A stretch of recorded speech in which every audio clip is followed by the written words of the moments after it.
Hello and welcome to session 30 of Primordial Harmony, a retelling of the Elemental Evil story in the D&D multiverse. I'm your host and DM Mike, and tonight I am joined by...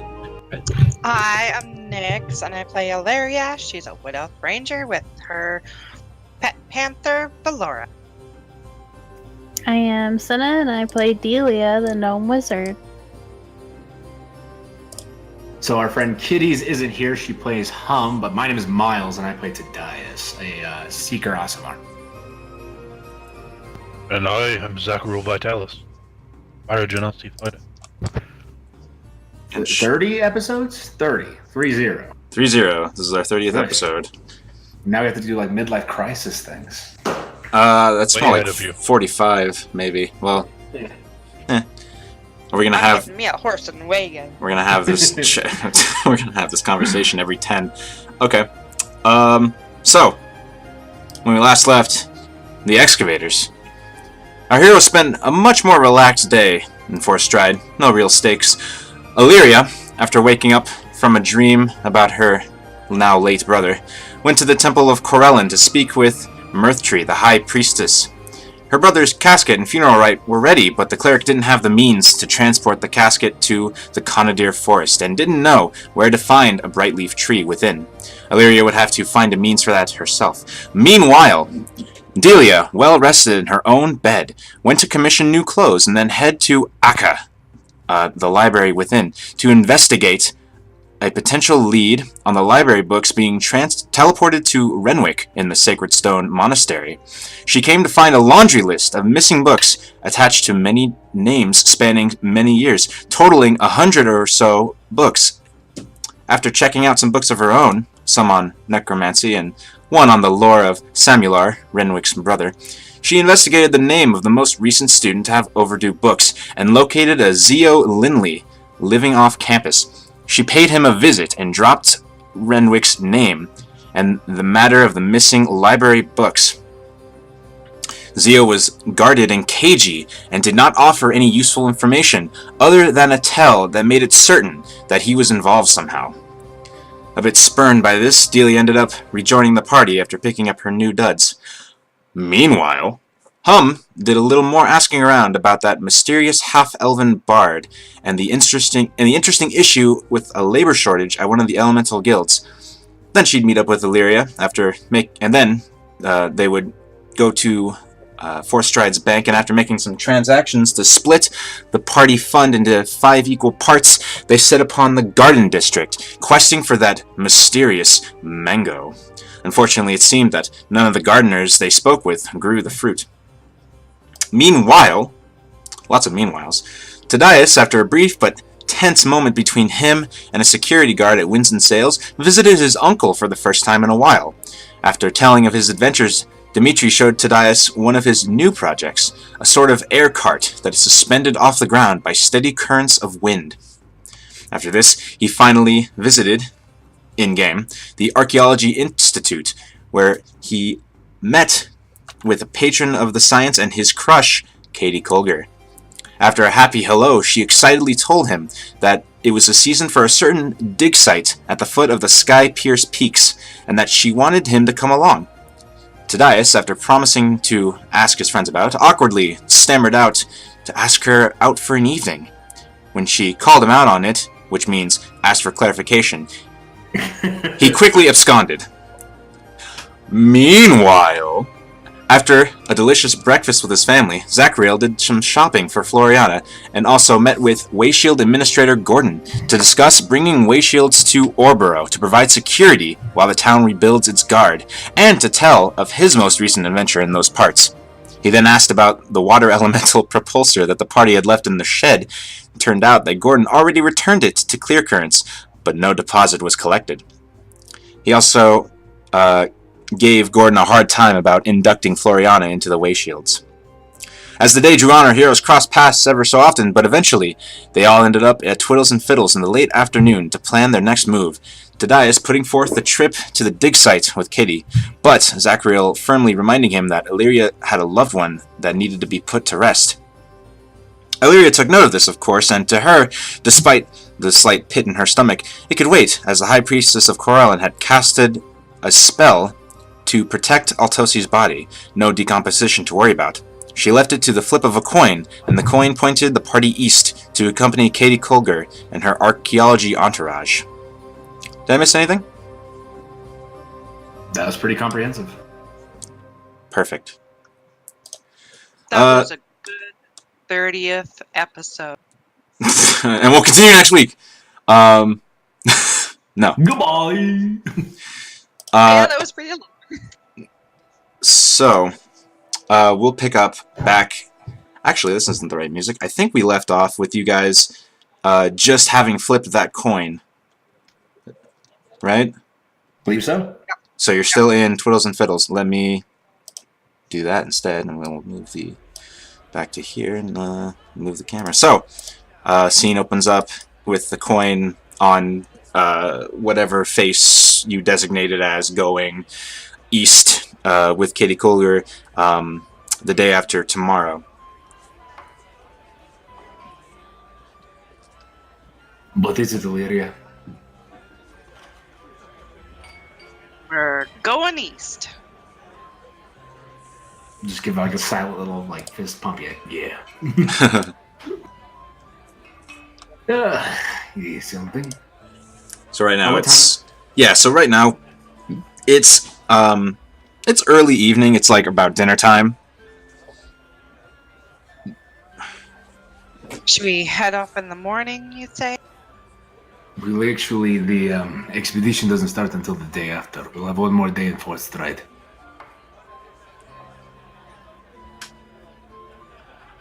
So I don't know if we wanted to, hang out, go shopping, buy materials to prepare.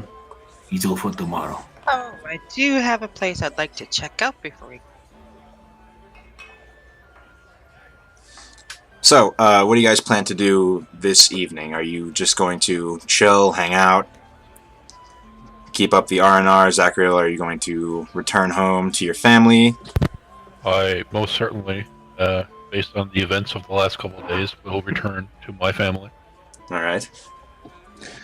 To not incur the wrath of any Just lightning spouting. Just to remind you, all she wants is for you to tell her that you're going. Yeah, I know. But, yeah. Okay. So, what are you guys doing? I think she's pretty happy right now anyway. Delia's probably going to spend the evening reading. Okay. Once I'm finished up with this meeting, I'll probably just walk next door and, get some more sleep in so tomorrow I can go shopping. Okay. I think I might head home to the empty home. Oof. Well, it's not empty. You have Alora with you. Yeah, that's true. At this point, A little more empty. yeah. I mean, there is a void, definitely. I mean, there's 6 people at my house if you want to come on. 6 people and a dog.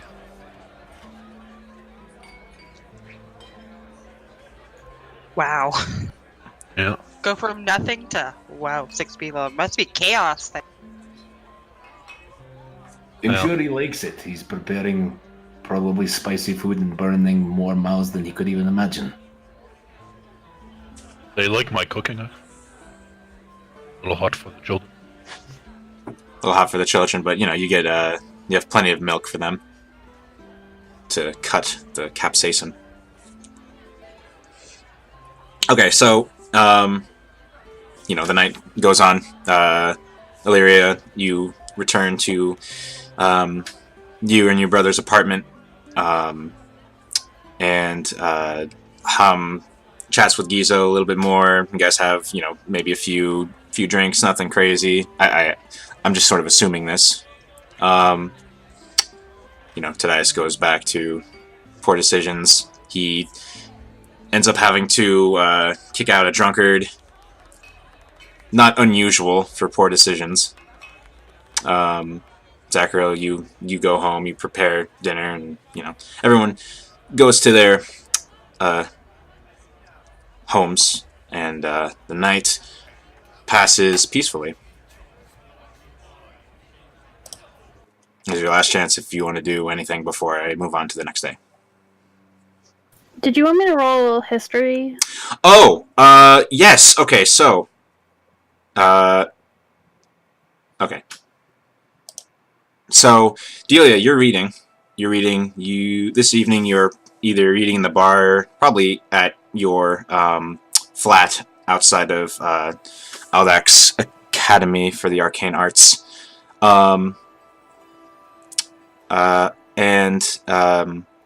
You're reading the book that talks about Samular Caradun.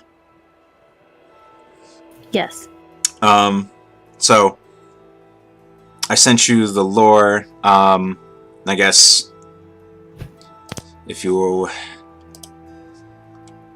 I can also announce it, but you know what? I'd rather. Among many stories of Samular and his goings-ons and his influence in the region, there is a name that sort of pops out at you, and it comes from a small passage that talks about Renwick being somewhat guarded with his arcane knowledge and taking on all but one apprentice, who is named Vandro. And that name... well, roll a history check, Delia.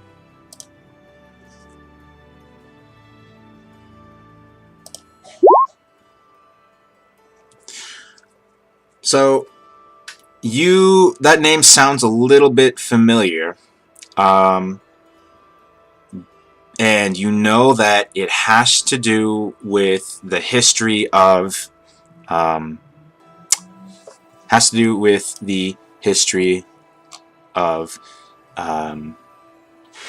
the academy, with the college, but you aren't exactly sure how. So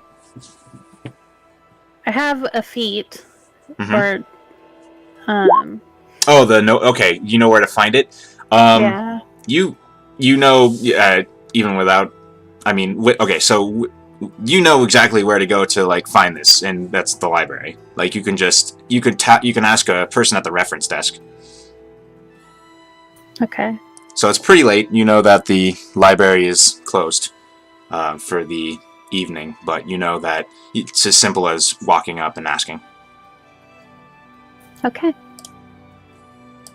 So you read into the night, and then eventually you feel your eyelids drooping, and eventually you and the rest of the party in their own places end up sleeping. Night passes peacefully. Morning comes, and we'll go to the calendar page. And it is now the 18th? Was it the 18th yesterday? Pretty sure it's the 18th today. So, yes, it's the 18th today. So, you guys wake up in your various places. Are you guys gonna... Do you have any intent to meet up? Or what are you all doing? I'm headed to the library bright and early. Okay. We'll do that then. Nerd. I mean, wizard. And I'm gonna head to that traveling merchant. Okay. Actually, the mango hunt. we'll do that first. So you wake up bright and early. Let me do a thing. So,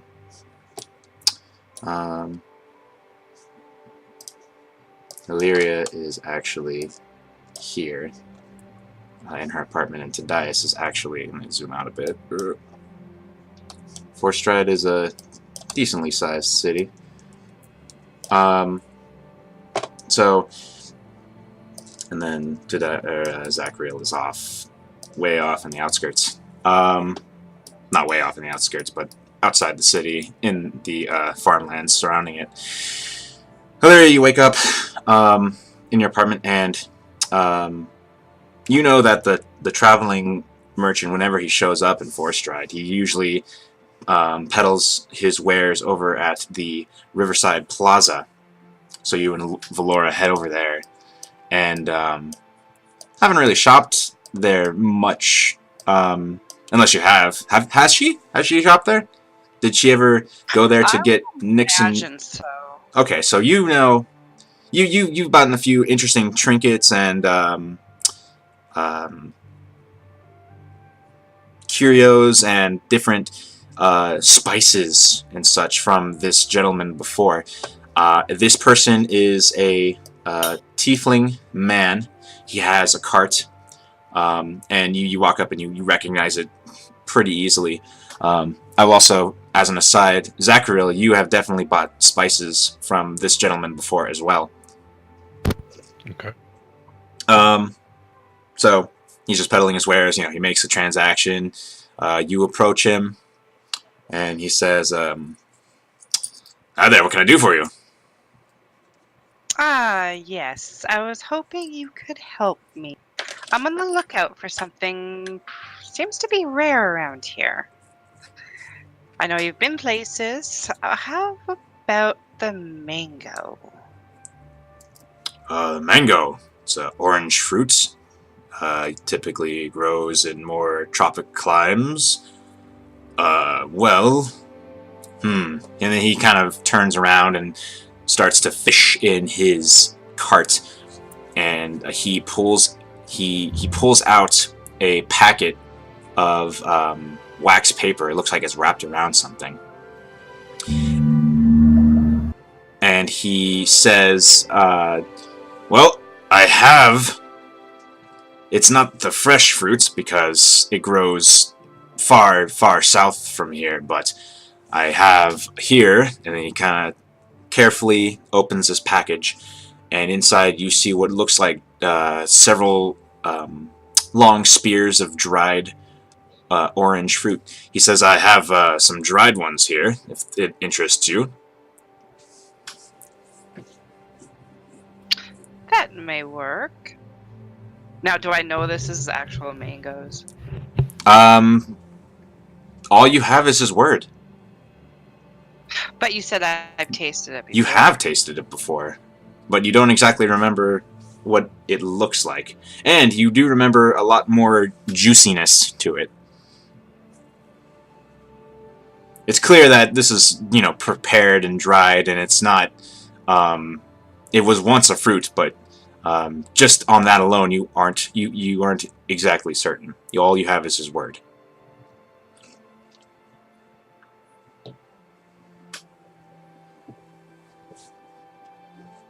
Okay, I give it a smell. Does it smell like what I was used to? So you smell it, and you just get this like flash of being back home again. In this you just kind of get this flash of like home again, how you were when you were a child. You tried this at one point when a family member came back from an expedition out from some region that you scarcely have heard of, and they had you try this fruit they had preserved to keep it fresh, and you remember sort of the juice running down your face because you're a little kid, and you remember loving it, and smelling it just brings you right back to that. So you're more than certain at this point. I'll take it. He says, let's see, that'll be 2 gold. Done. I give him the 2 gold. Okay, so there is about half pound of that item in there. Okay, so he says, I'm going to ask him, is there a way, you know, next time he comes through to bring some? If he can get some fresh stuff? He says, "Oh, carrying fresh fruits is a bit dubious. I have no means to preserve it. At least from where I got that to up here." Interesting. We could preserve bodies, but we can't preserve fruits. He says, I'm I don't know how to cast a spell. I'm just a merchant.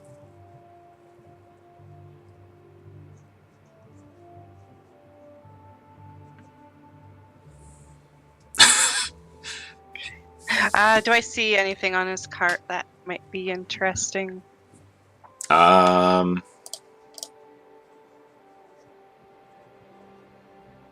Hmm.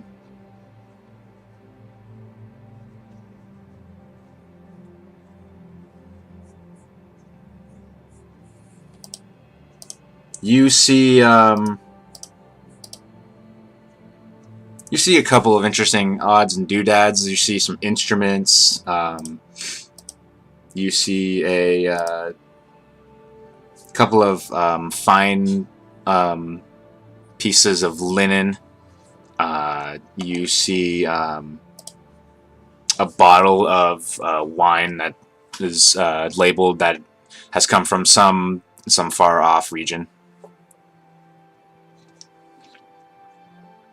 Can you tell me more about that wine? He says, "Oh, this is ice wine. It is crafted from grapes that grow in the tundra."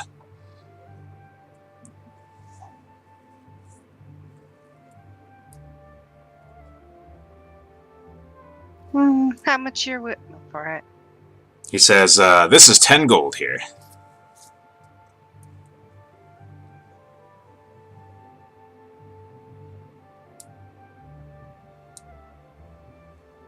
Would you do 6? He says, he kind of like narrows his eyes and says, "The price is pretty firm."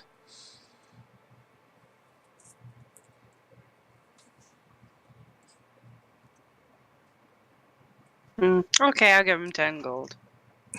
"Pleasure doing business with you," gives you the wine.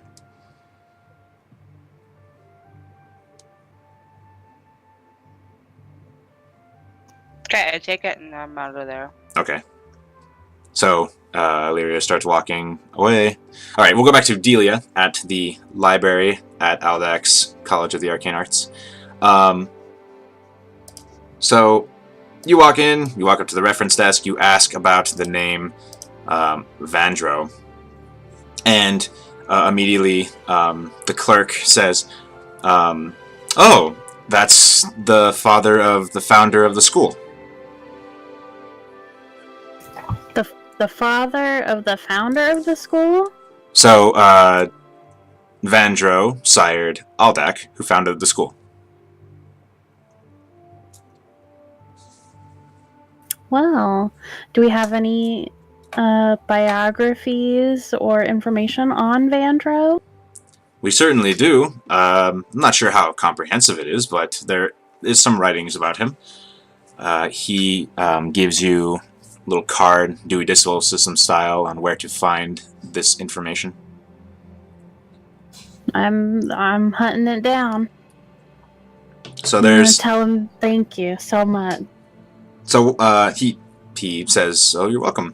So you go through the library, and what you find is just a history of the school, and a small biography on Aldak himself, but nothing on Vandro except for what's mentioned in those books. And what's mentioned in those books is that Vandro was a mage that was born in the region when it was first starting to be resettled by humanoid races, and his teacher was the famous Renwick Caradun. Well, does Aldak have any offspring? Descendants? He certainly does. One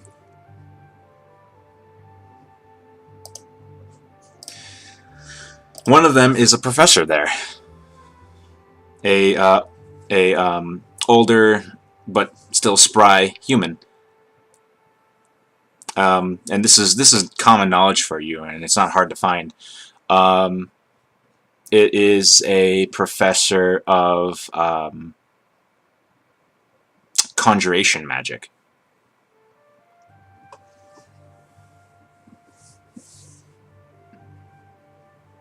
Okay. His name is Sabal,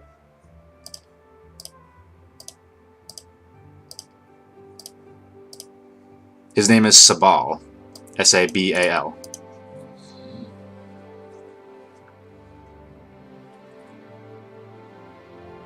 Okay. Well, I guess I'll put the book back and then return any of the books that I'm done reading. Okay. It's up to you how many of those you're done reading. You spent a long time reading yesterday.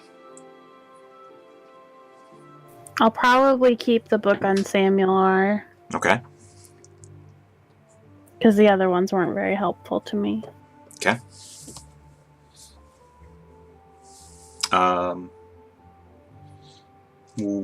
What are you doing next? I'll probably head back to the student housing, like my living area, Okay. and just ponder on that information for a while. All right. Tadias, what are you doing today? All right, I think I'm doing some shopping. All right. So, quick question. Sure. Is there a kit that makes caltrops? Smithing. Smithing? Yeah. We're going for a smith kit. Okay. To use the smith kit on the road, you can't because you need a forge. Mm-hmm. Smith tools runs for 20 gold pieces. So we're trying to hunt down those, and then after that, I'm probably going to go for alchemy. Okay. Shopping around, it's no trouble finding what you need. So Smith tools will run you 20 gold unless you want to try to haggle. I am not the best of hagglers. Okay, so Smith tools run you 20 gold. Alchemist supplies 50 gold.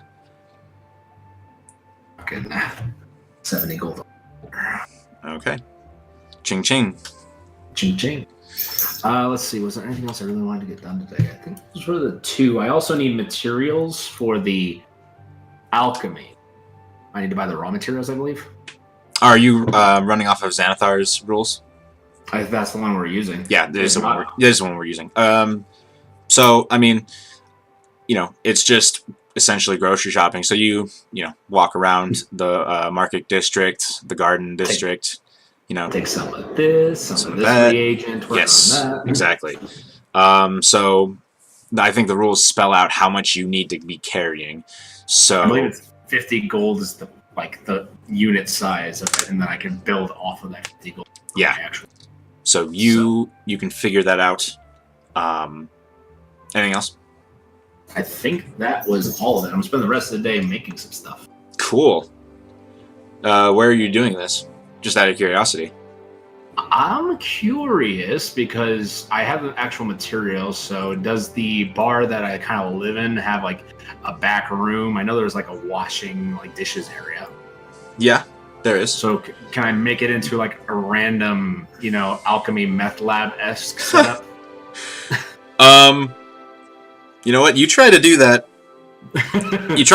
Your mother's and your father is just like they just both ask like, Tadias, what are you doing?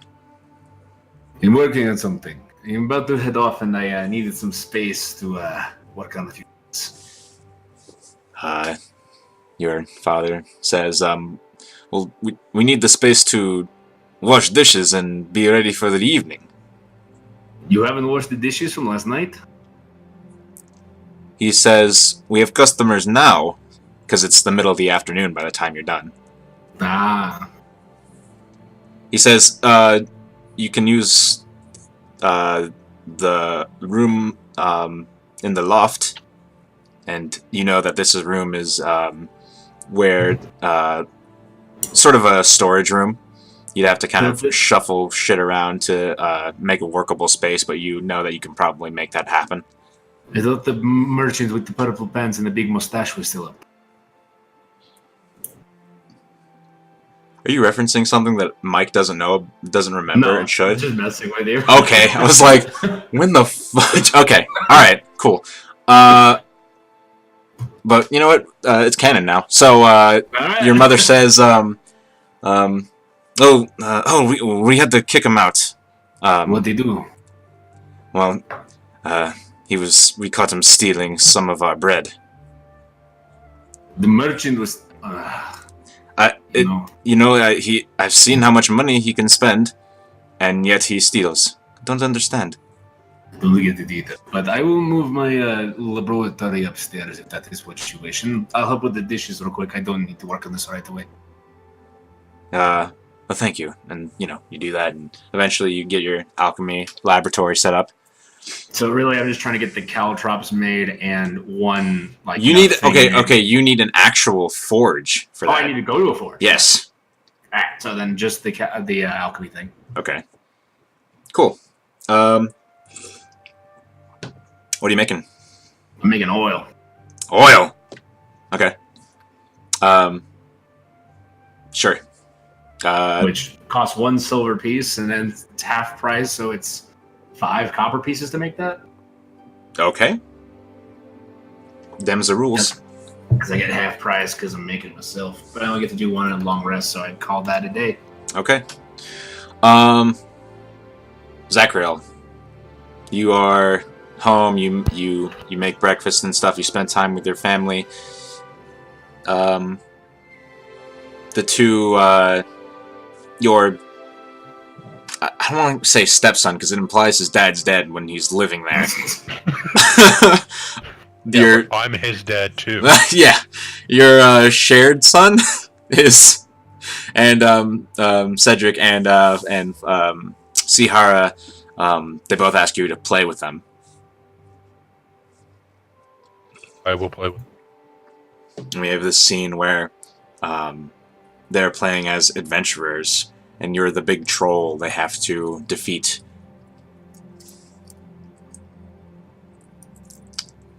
Floriana, or not Floriana, actually, Floriana is pretending to be a poor,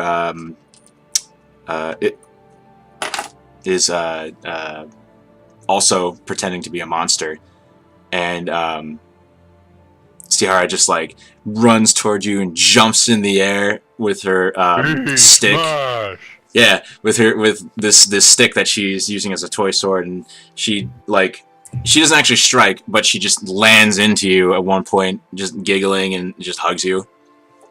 It seems like or little engagements like that for about. And I throw her like a football because you don't hug during combat. No. Cool. So Zachary, you spend a day with. Actually, I'll do that for the morning. Something I want to do. Okay, what do you want to do? Eventually, the kids are tuckered out. Boys. I turn to Floriana and say, I need to head into town to speak to Gordon. I will be leaving again tomorrow. I will be back later this evening. She says, okay. And then she, And Zachary instantly thinks to himself, well, thinks to himself, what? That was easy. That's all she wanted, man. So you head into town. Do you need anything while I'm in there? She says, "Oh no, I think we're good for the next 10 days or so. I kind of put the shopping on you. It was kind of."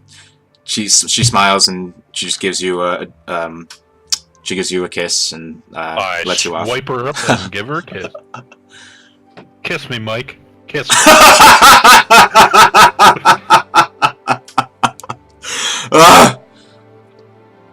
Wait, I'm not there to watch. I mean, yeah. It is a sight. Alright, I head into town. Head into town. And while I'm walking towards the town, I have a piece of parchment. Yeah. And a quill. And I'm just writing down, and I'm thinking to myself, and I've been thinking for the last 24 hours or so, how many gnolls I've actually killed. And I can't, for the life of me, remember. Oh, don't look at me. I can't either. Yeah, I know. You're just I have like, to go "There's ask that Gordon one. logistics of ruling There's just that creatures one there. I kill. There's just the one there. And there's just shit. Okay, so you make your way to the office, administrative office, where the Way Shield's headquarters is. You walk in, you greet the young boy receptionist. You see that today he's drawing a waterfall. And he he says hello to you, and you walk into Gordon's office, and Gordon is there doing some paperwork. You see he looks like he's focused on something, and this time he doesn't call you out before you actually are in front of his office. He seems to be focused on something. All right, I try to sneak in there. Go ahead and roll stealth. What are you trying to do? Are you just trying to sit like on the chair opposite of his desk? No, I see that he's like hard at work, focused on something, and I'm gonna try to get one on the old man by startle one. Okay, go ahead and roll stealth. So 6. 6. So, you take a step in and the floor creaks, and then he just looks up and he says, "Oh, hey Zachariel." Oh, hello. What you working on there? Seem pretty intent. He says, "Well, Either that, or you're getting old and didn't hear me coming up the hall." No, I spent a lot of last evening thinking of the state of the region, how a whole city had been overrun by cultists, and how there's more danger on the roads than usual, and had me worried. So I'm actually writing a advertisement for individuals who may not be in line with the militia's needs or in line with ours, but still want to help protect the region. I'm going to have the lithographer make a few duplicates of it, and I'm going to post them around town, or have them posted around town. Depends on how much time I have. That's actually one of the things I came here to talk to you about. But he smiles and he says, "We think alike." yes, well, I was more curious on the logistical sides of how you do your job, and if you have any recruits that you're interested in seeing, if I could maybe accompany you, see how you do your scalping or scouting or whatever you call it. He says, "Well, to tell you the truth, we don't do much recruiting. Most of the most of the labor comes to us. Perhaps we should start advertising." And he just kind of like gestures down to the piece of paper that he's writing on. Maybe a little bit bigger than a piece of paper. He says, "Well, I'm obviously going to have bold print, perhaps a bill about twice the size of a piece of parchment." Okay. All right, I've got something you can put on it, which follows into my next question.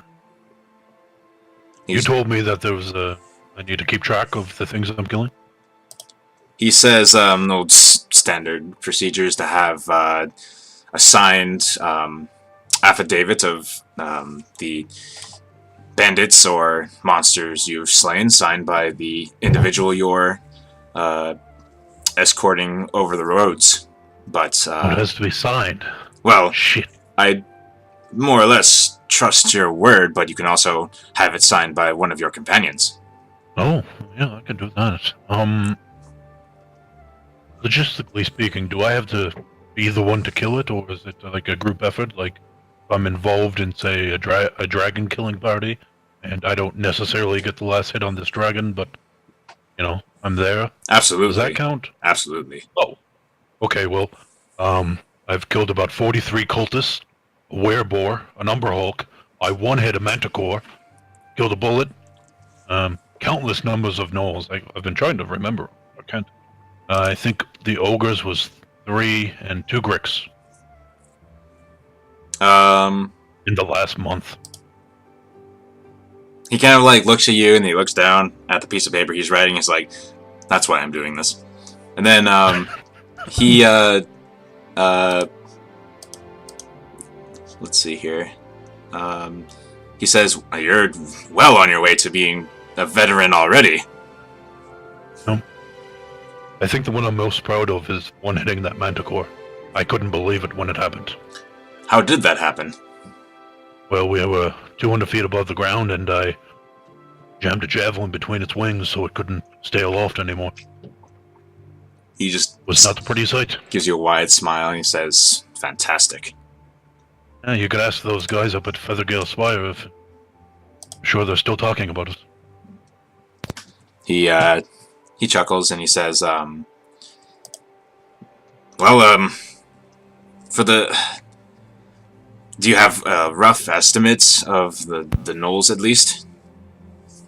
Well, I don't know what they call them, but we dealt with a very large, I would call it a war band. It was marching southeast towards, we assume, the town.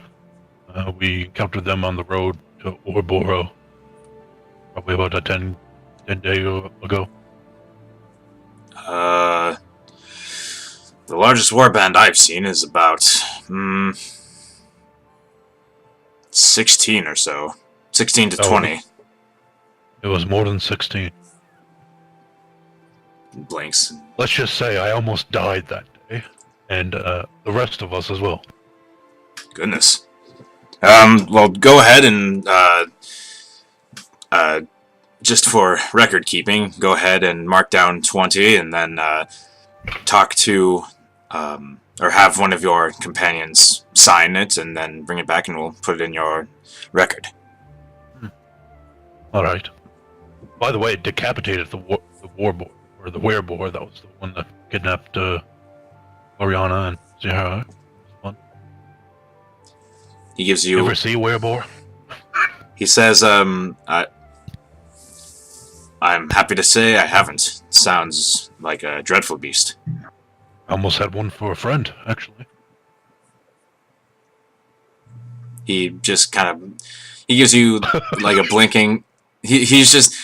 So you've clearly done more in the past couple 10 days than he's done in about a year. So he is just completely blown away by this. He looks very impressed. And he, like, underneath that, you can see that he's very pleased. Well, like all things, I owe all my achievements to the great wisdom and training of yourself, Gordon. I would be nowhere. No. Shucks. He I says... would at least still be homeless and on the run. He's...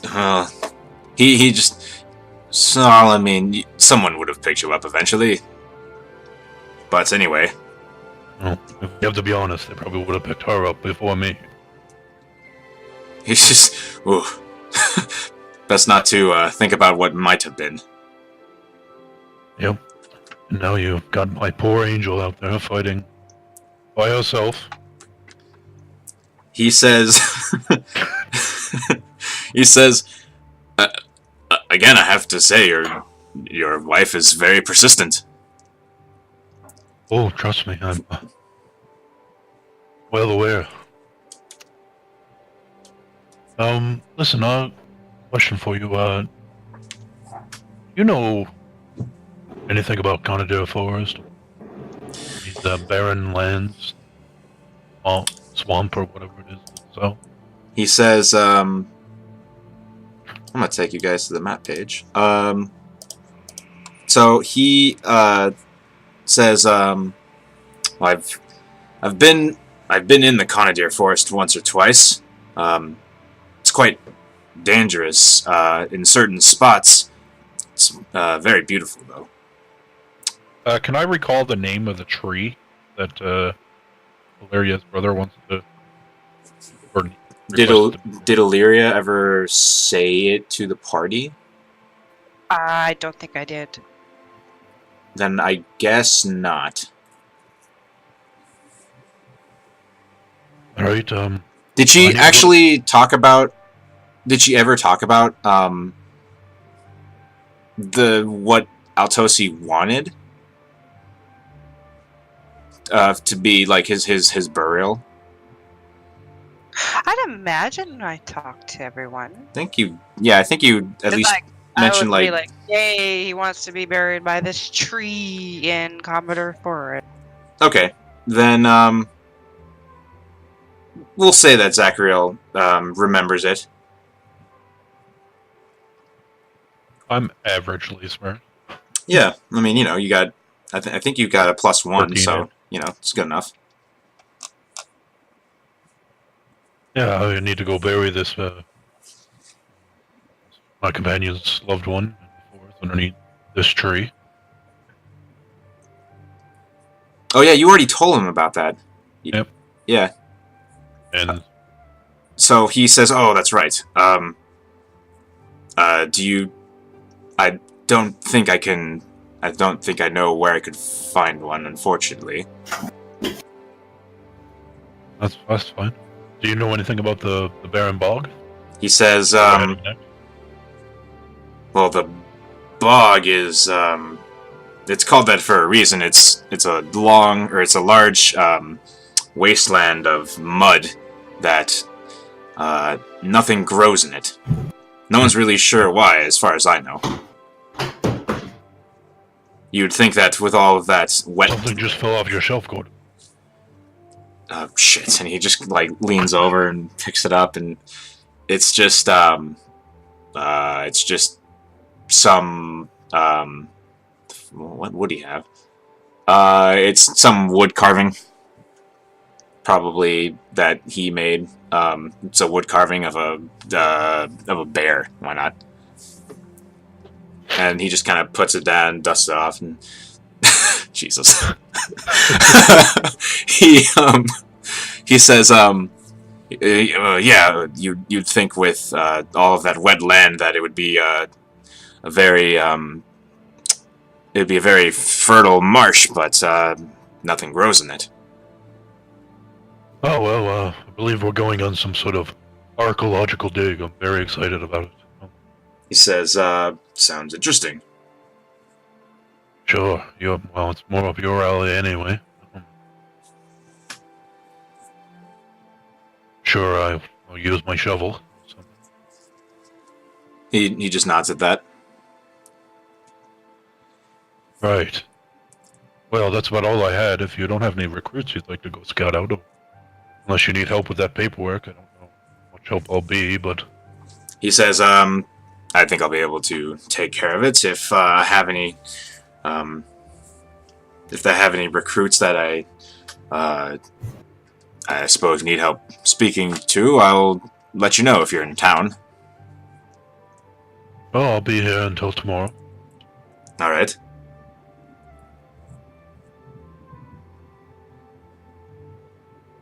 Good talk, Gordon.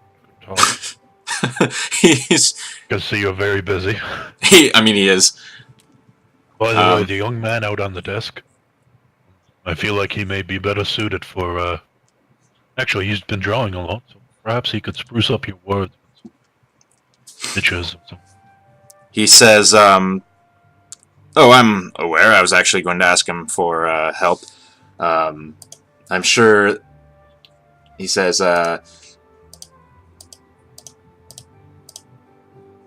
sure that Enro would love to help. Well, if you would like me to help him, I could take a walk into North Hill Woods and show him a couple of gnolls or goblins. He says, well, I sort of need him here, at least for now. Right. Why didn't you give my wife the desk job? Not to say that she can't be out there killing things. He said, well, the reason she is doing this is so that if she participates in protecting the city, she can take advantage of the extra pay that the militia offers. Oh, the militia. Well, at least you didn't join them. He says, this is too structured for me. Yep. gods and all that. Huh? Nothing. Just lamenting. I'm gonna go. I'm gonna go now, Gordon. Goodbye. I'll see you later. Words. Tell the family I've said hello. I will. You're welcome to come by for dinner if you like. He says, I might take you up on that. All right. Just so you know, the house is being renovated, so maybe strange. All right. This scene has gone on a while. All right, I'm gonna go find Tadias. Goodbye. Okay. So, is there anything else you guys want to do today? I see an awkward, hug between them. I mean, like they have a very like strong friendship. Yeah, where they go to handshake or hug. One does the handshake, the other does the hug. Yeah, definitely. Okay, is there anything else you guys want to do today? Is there time for me to go and see Sabal? Yeah, absolutely. I would like to do that. Okay, so you know where his, you know where he teaches. You've taken that course once, one of the courses he offers. And it's in the middle of the day, and you ask around, and you figure out what his schedule is, and you go and catch him in office hours. And you kind of knock on his door, and he says, "Come in." Hi, Professor Sabal. He says, so you walk in. Yes. Okay, so his door's open, so you walk in, and he says, he recognizes you because you're like one of the only gnomes that goes here, and he says, Delia. He says, what can I do for you? You're not in any of my courses this year.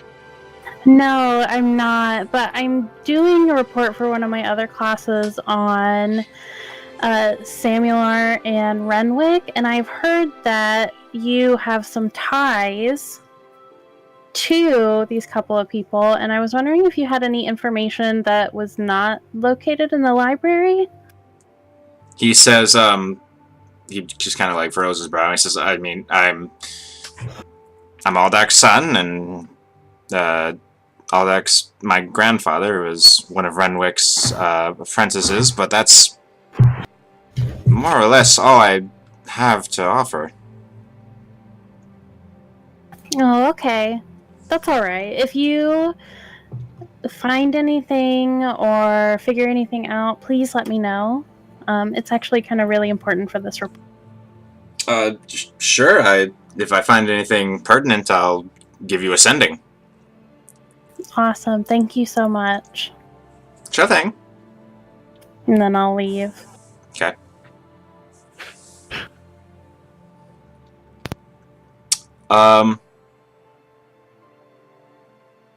Zachriel. At this moment that I wish I was a magic caster so I could go talk to that guy only. And have a really long scene with him. Yeah! That I didn't enjoy it. Okay, so,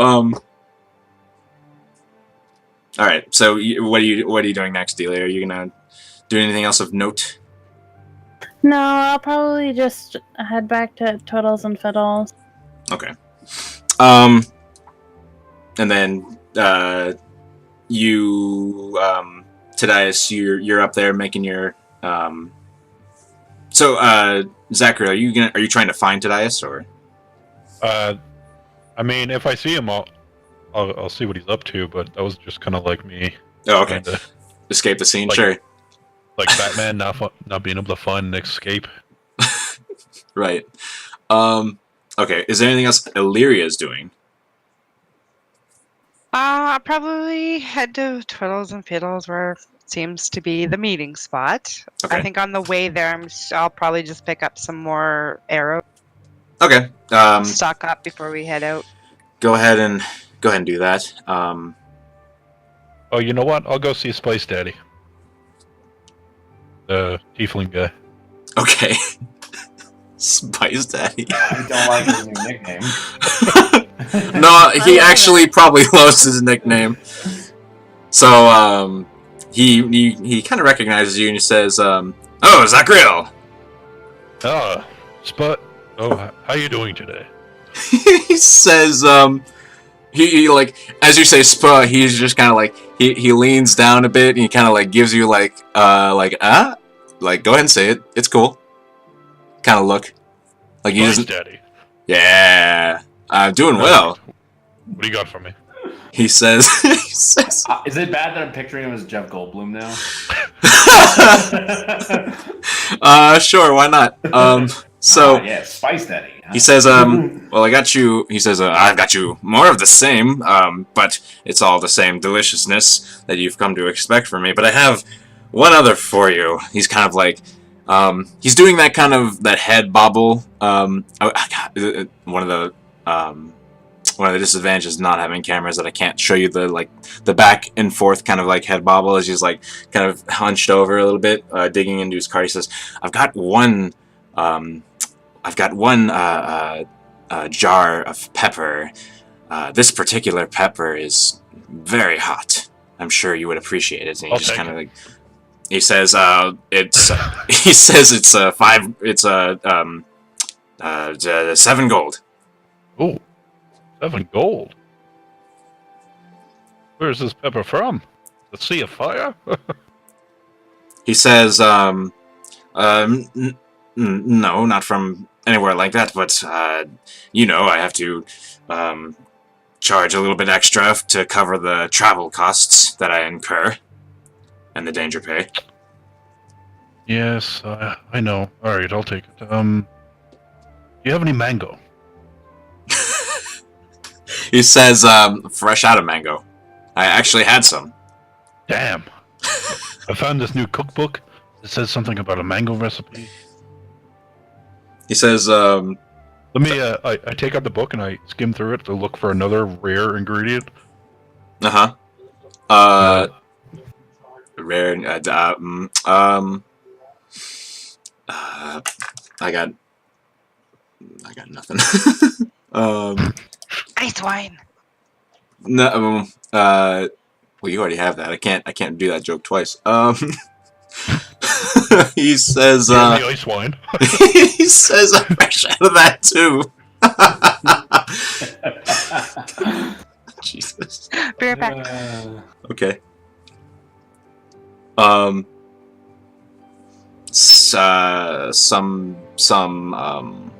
you have anything from the east to remind me of home?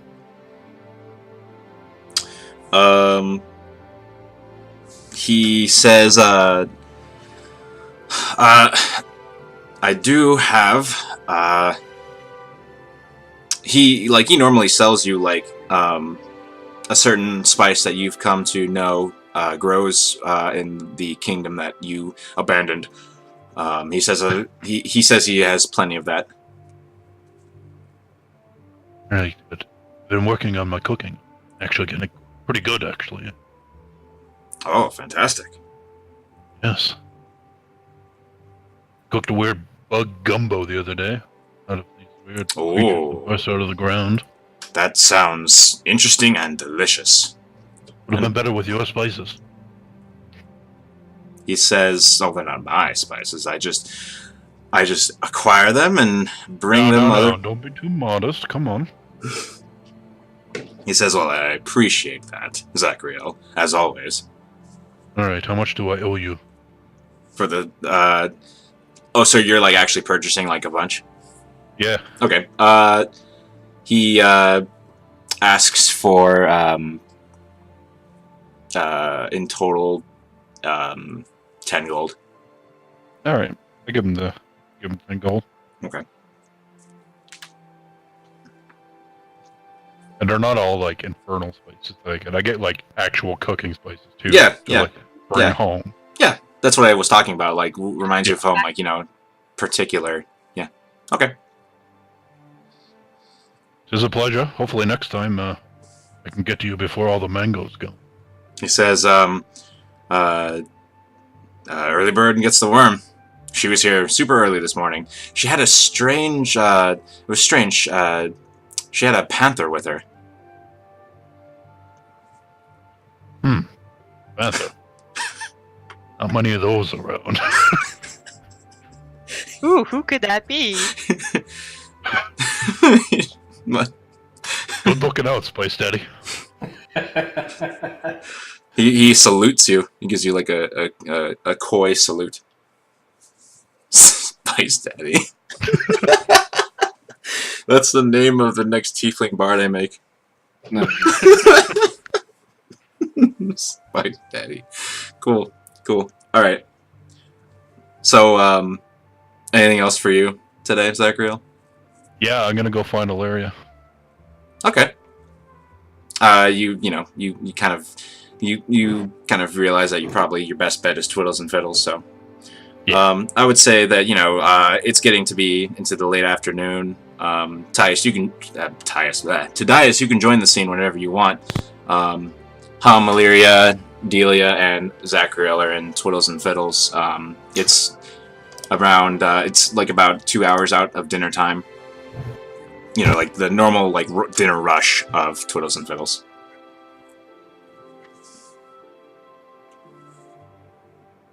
I kind of show up meeting the rest of the group covered in black grease and oil all over my face and in the hair and everything. Kind of take a seat and say, Gizo, I'll take a drink, please. Before you do that, actually, as you're walking there, a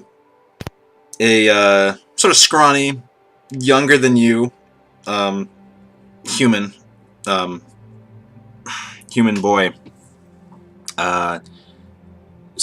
runs up to you, and you recognize him. You know that he is sort of an errand boy. He'd be a shop boy if they sold anything, but he's sort of an errand boy of the Arcane Institute. And he says, I've got a message for you from Miss Kulger. I'll take that. Thank you. He gives you the message, and he just gives you a curt nod and then runs off. "Oh wait, hey!" I grab him kind of by his shirt. She didn't say anything, but she gave it to you, did she? She said, she just said that it had some information about tomorrow and the meeting point and what time and, details. Alright, here's looking out. And I pass him a silver. Oh, thanks! You don't believe me. He doesn't say a word and just bounces. Okay. Do you just look in it then? Before I head to the bar, let's read this thing up. Okay, it basically just says meet at the Arcane Institute bright and early, before dawn. Bright and early, my least favorite time. Yeah, and if you're still with the preposition of if you're still coming, and just some pretty much just that actually, just meet here at this time. That's it. Mm-hmm. Sounds good.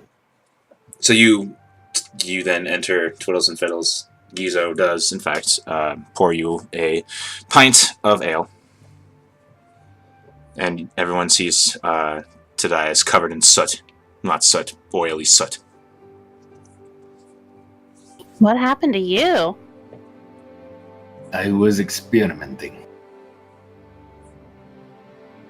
Must have been one hell of an experiment.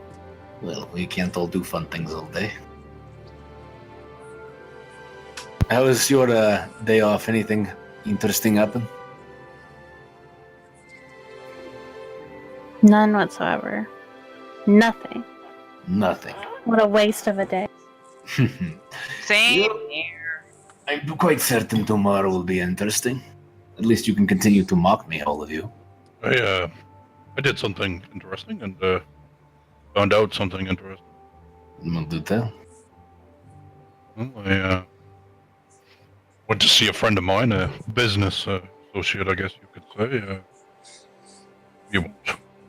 We won't say his name, but apparently someone had purchased all the mango. Wait, you found someone who had mango, but he was all bought up. Yep. Some lady with a panther bought it in the morning. Can't imagine who. I just look up and away. I She also can't whistle. Look at that. Not many people with panthers around here. Oh, and I got this, and I take out the jar and lay it on the counter. Or the table, whatever. Interesting. Apparently, it's very spicy. Would you like to smell it? If it's so spicy for you, it's all the same. I probably shouldn't. Wow. Might wake you up. I'm perfectly Clear out some of the oil. Yeah, I think it's only going to stick. Right. But speaking of, clearing up and waking up, looks like our person we're going to be looking after will be needing us at the Arcane Association. We're at, 6 in the morning. Oh, 6? He's early. She likes being up bright and early. Obviously, she does not have children. No, she does not.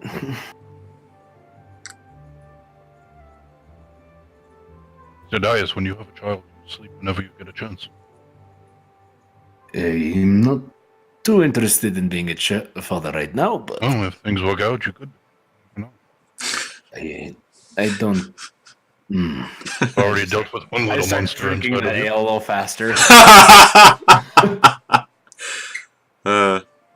This is going to be a long trip. Love it. Don't worry. I will help you. I am completely worried. Everything about this is worrisome. Well, we're just going to the ball, are we not? Yes, we're escorting them to the ball. Are you sure you don't want to hang out there? Just in case something happens to you? We can stay for a little Fancy? bit. But we have more to do as well. I asked Gordon about the bog, and he said it's weird. Plants don't grow there, but got the very good climate for plants and stuff. Could be something sinister going on there. Do you know anything about that, Delia?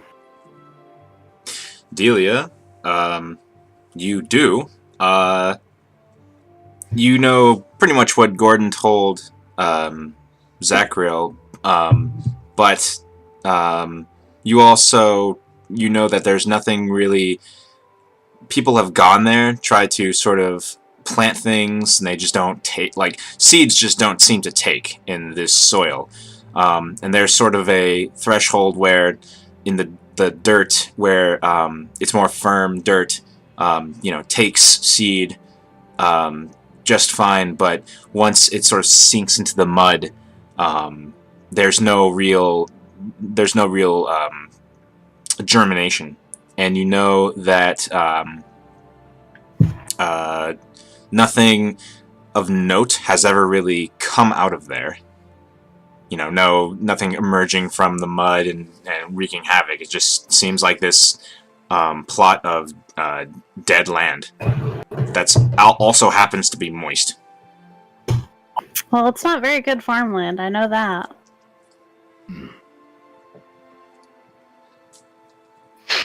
Yes.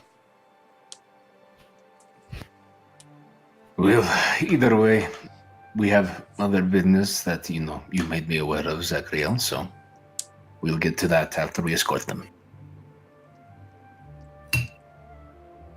All right. You're going to tell your wife this time that you're leaving, correct?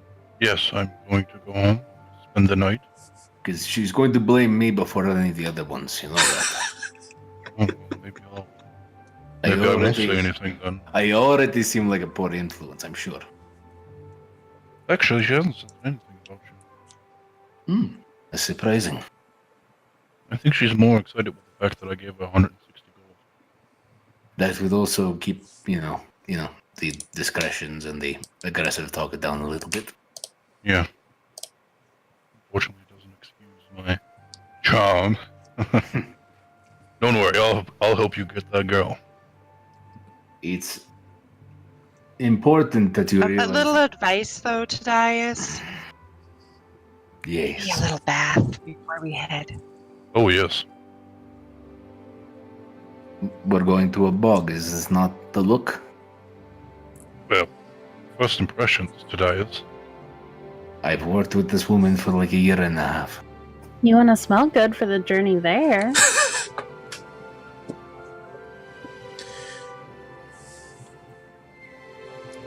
I'll try to be presentable. Although first impressions, I guess so. What I'm is interested. first impressions about this? First met my love. I was covered in sweat from a hard day's training. Well, maybe the oil will work.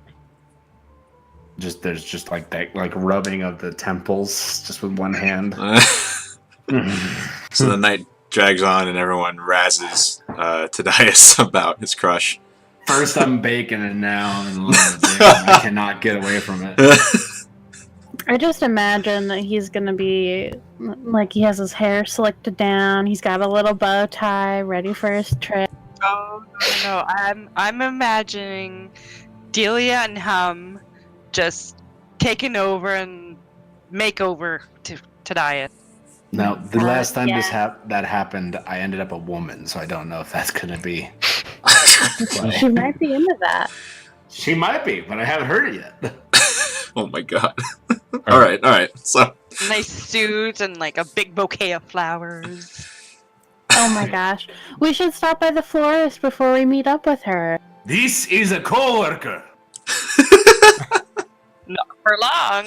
a patron that's like a little away from the bar hears your outburst, and like they're a halfling, and they just kind of like giggle at like they're overhearing your conversation, and they just kind of laugh at this. And then they're like, when you turn around and like look at them, they just kind of like shrink away, like, oh shit.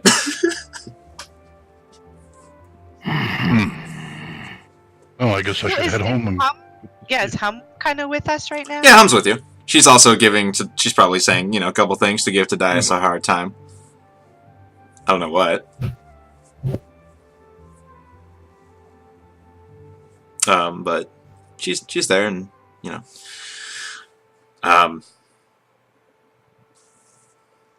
So the night goes on, and you all return to your homes, and you know we will pick up the next morning on the 19th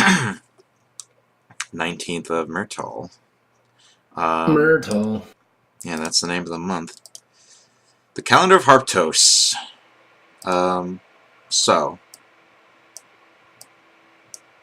Oh,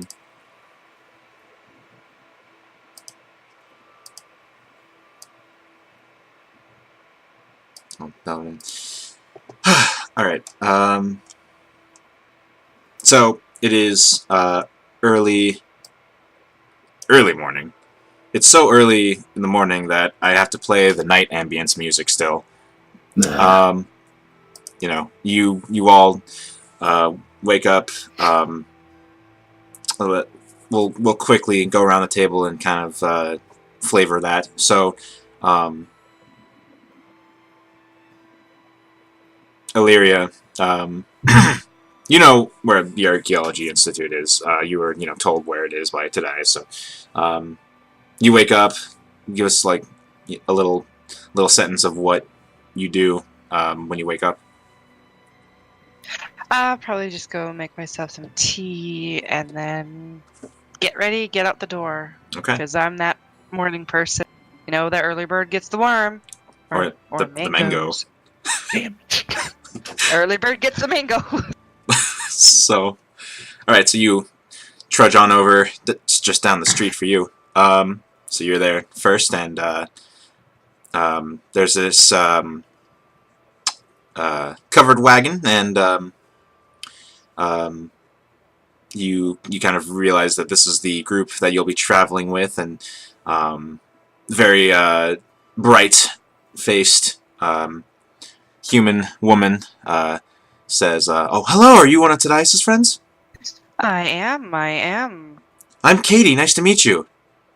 Nice to meet you too. And she, you can see, like, there's a hint of recognition in her face. She kind of knows who you are, just because of, word getting around, about, you know, your brother's death, you know, his family and such. But she doesn't really, it's clear that she's polite enough not to, you know, talk about it. So then we'll cut to Zachriel. You wake up in, you Do you wake up, or does Floriana wake you up? I mean, I think she's gonna have to be the one that wakes me up. So she's nudging you, and she says, Zachriel, you said you had to be up early.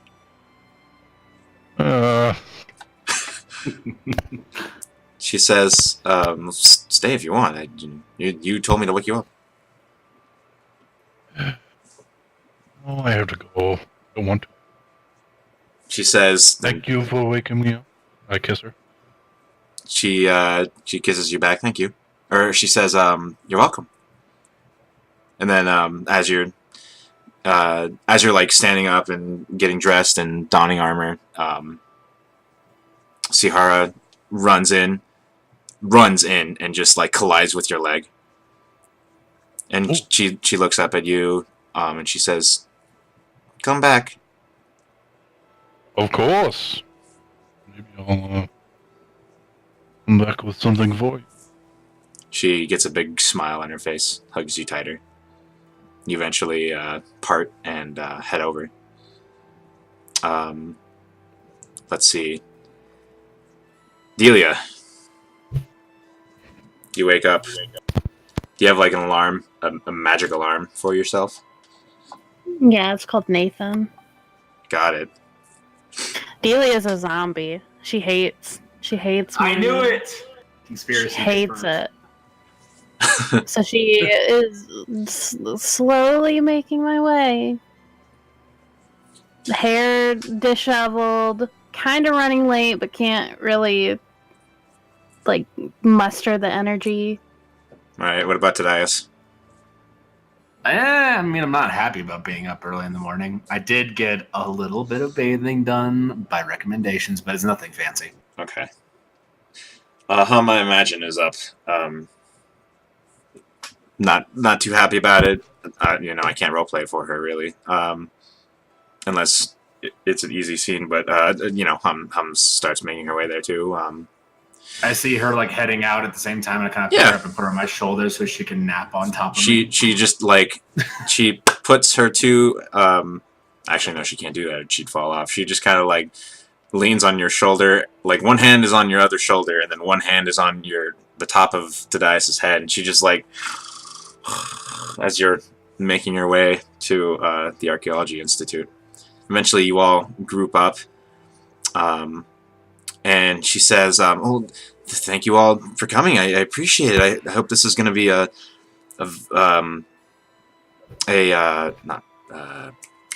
productive dig." Oh yeah, I got my shovel. Ready to go. That's the spirit. Well, Katie, unfortunately, we'll not be able to stay for the entire dig. Oh no, Tadias, don't be so coy.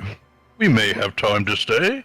We most certainly do not, but we And will we have to make assist sure you. the fair lady gets back into safe and sound. You're really on today, I see. Miss Kureg, we will be assisting and escorting you there, and we will be coming to collect you at the end of the dig, but we do have business to attend to further east. Oh, you mean west? West. Oh, yeah, sorry. Go on the ocean. She says, that's all right. I'll share. Obviously, you'll get to see our findings, if any. She looks kind of disappointed. I just wanted to make sure you got there safely. And my friends And then were she very willing to help. She smiles a little bit when you say that. And she says, I appreciate that. And then she hops into her wagon, and it's her and several other people. There is Zachriel. There is a way shield there, a green.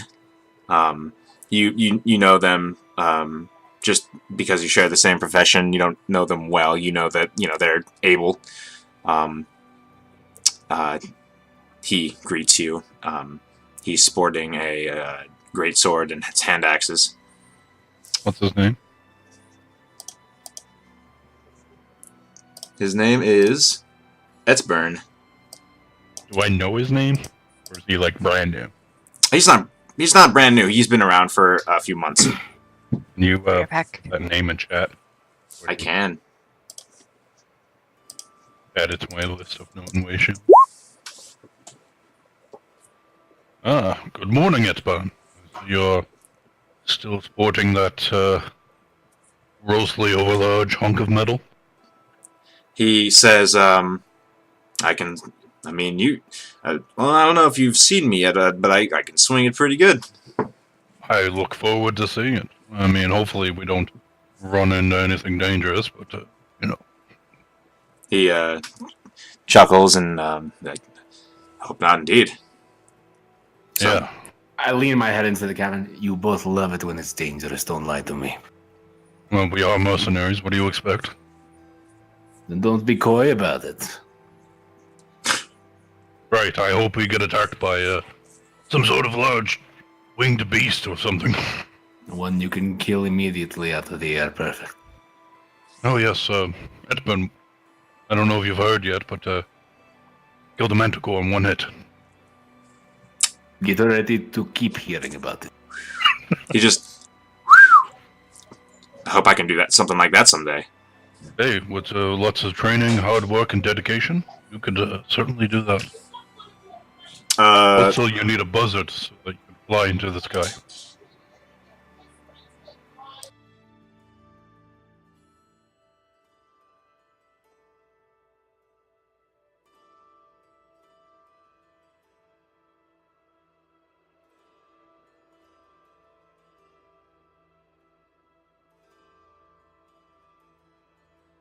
So you guys hop onto the wagon or walk beside it, whatever, and you are on your way.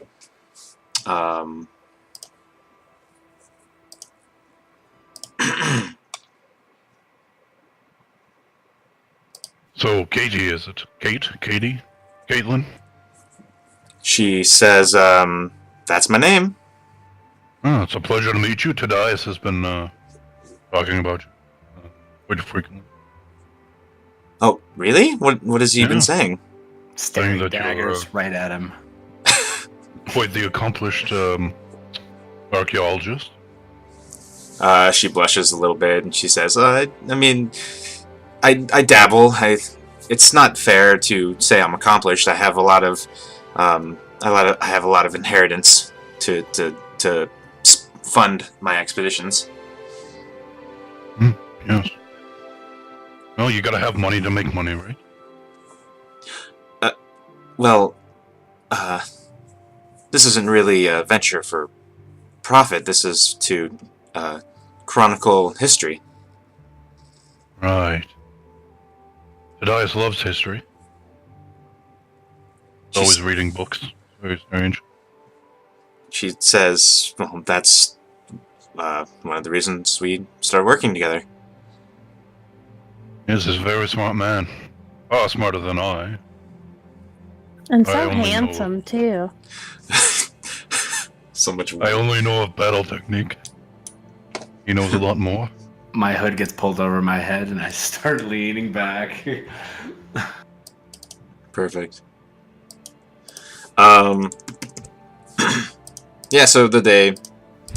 This scene finished, or is there anything else you want to do? No, they can prolong the digging. It's whatever they want to do. You know, Tadias actually saved my life. Oh, really? Yeah. She says. I was captured and bound in a cave with some unsavory types, and Tadias stormed the cave, killed everyone inside. Unfortunately, he had to because they were fighting to the death, and he freed me, and then helped me save my wife and child. He's a very noble man. She looks at Tadias with just wide eyes, and she says, "Well, you've been busy." I don't try to avoid you. I've just been preoccupied. She says, "I can tell. Goodness, you've done so much." Quite a few new scars. I'm hoping this journey is a little less busy. She nods. Boy, I hope so too. I'm not a fighter. So, the day drags on, and you guys eventually the one horse and whoever's walking begins to sort of feel the fatigue of travel, and you all. She actually says, "Well, let's try to push a couple more miles, and then we'll sit down for the night."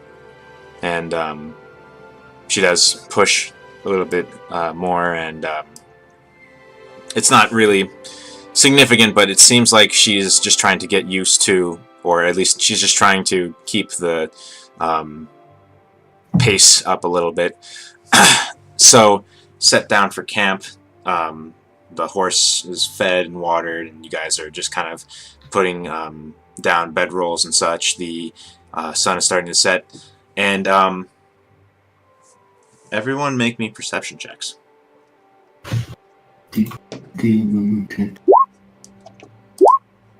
Yeah. Like a hawk. Like a hawk. So,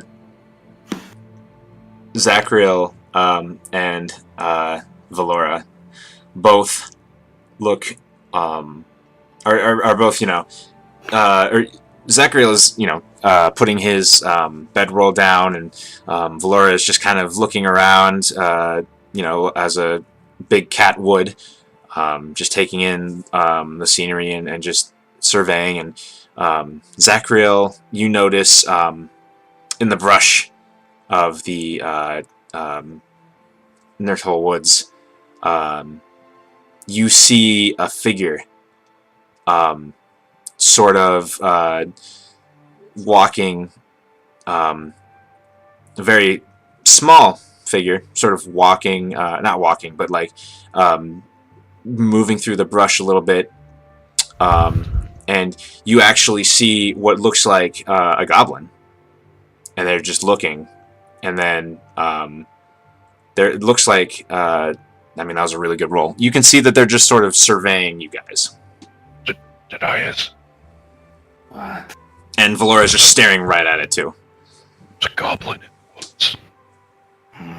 Looking right at us. One. Looks like one. You should go over there and impress them. I don't No. have a range. Point to Illyria. She can take it out from here. She could. Now, Valeria. do I notice Valora looking at this? So I would You notice do. it too. You do. You notice Valora staring right at it. You follow her line of sight, and it's not hard to see once you know what direction to look in. You see it too. Okay, I get my bow out and I shoot. Make an attack roll.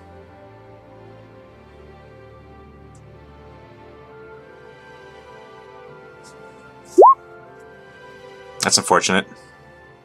So it goes wide and it goes into the brush, and then the goblin just scurries away. Starts to scurry into the brush, and I assume you're expecting trouble at this point. But you're kind of eyes on the forest, and minutes pass, nothing happens. Is it Well, I'm tiny sure that hut was time? nothing. Huh? I'm sure that was nothing. We could all just go to sleep out in the open, and unless the dice has a better idea. You could always put up a tiny hut. We could fit everyone in one of Yeah. those. Well, it says 9 creatures of medium size or smaller, so I don't think we have 9. The horse would count for 2, maybe? The horse would count for 2. There is, including Katie and the Way Shield, there are 4 others that are also fledgling archaeologists. How many others? 4. So in total, over 9. Oh. Well, if you want to put up your hut, we could put the archaeologists in there so they're safe. And then myself, Edburn, anyone else who wants, well, Valeria. You Well, won't. I was going to suggest you guys can go in the hut. Me and Laura can climb up a tree and take watch.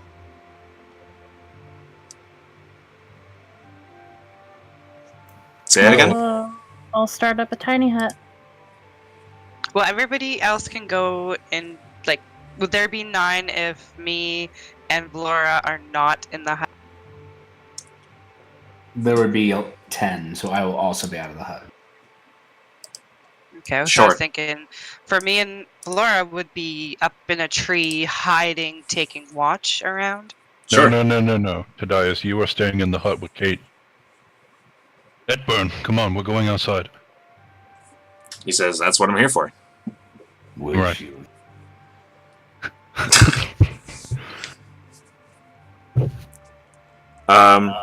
So, you guys set up that watch, and the night starts to drag on because you're on high alert, and hours pass, and you switch watches, and more hours pass, and you switch watches, and the night goes on without incident. It seems that show of force scared them off. At least from you.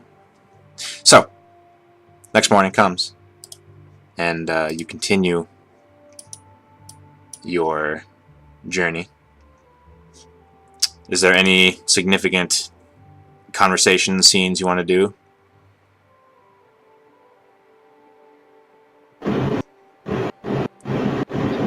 I want to ask Katie what they're digging up.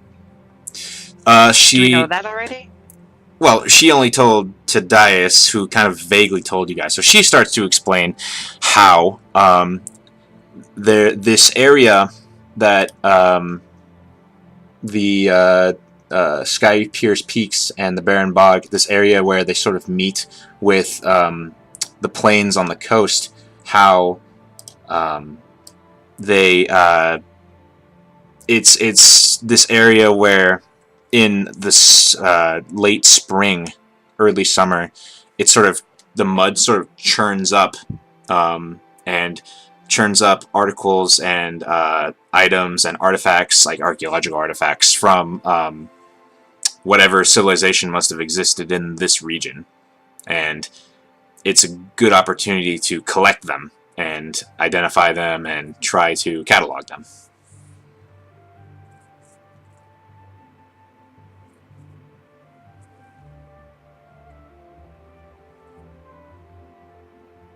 Sounds very interesting. What got you into doing this? She says, "Oh, my father was a historian," and she just goes into her life story, basically. She just talks about how she thinks that history ought to be chronicled better, not just in loose tomes that individuals take on their own, but some sort of system to chronicle events and such. And she just, she goes on and on about it.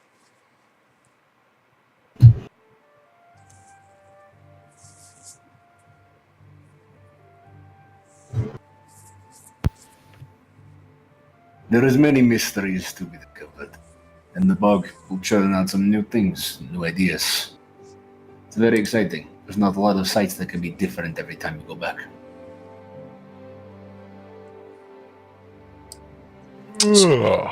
Yeah. So, is that Zachriel or is that Justin? Okay. That's Zachriel. So the day goes on, and you guys make it to Rolid.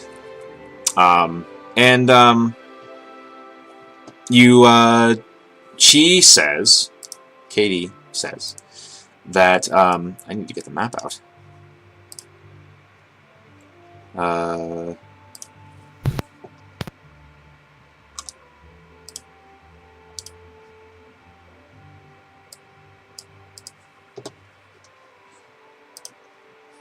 So she says that she actually...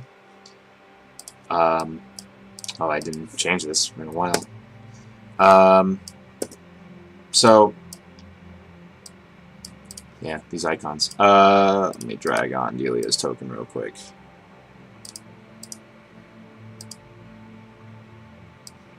Giant Delia incoming. Well, actually not that bad. Okay.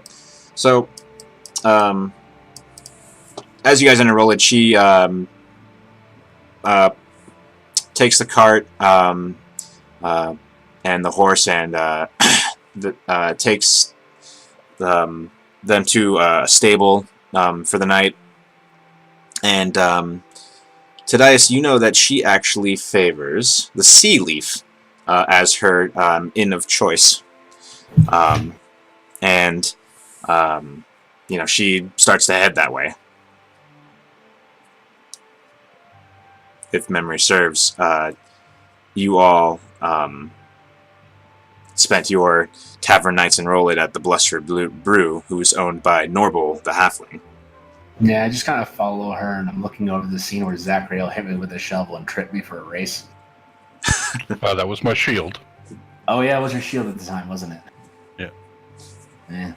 I misremembered it. I got hit in the face. Feel like a second. At this point, it's sort of early evening. The sun is close to setting. I mean, we can race again, but Zachariel's got to put the shield down. I mean, I think it's, you know, not really cheating. It's more using skills I have. I'll Mister, that I have wings. Did I use the wings? I believe you did after I knocked you on the ground. No, I did not. Oh, well, you see, I thought you were going to, so I decided So you preemptively struck me down because you thought I would cheat. Hey, You think you that had little advantage. of me now. So At this I point- am scared to race in a fair manner. Zachriel Vitalis. Brown Way Shield. Are you challenging my honor?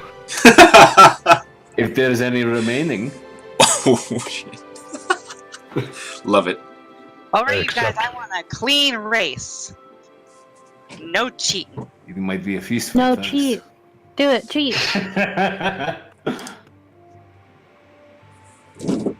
If they're still selling fish down by the docks, loser pays. All right. All right. This is going to be contested athletics, I suppose. As we're getting started, I say, Katie, you might just want to, head to the Sea Leaf. We'll see you there.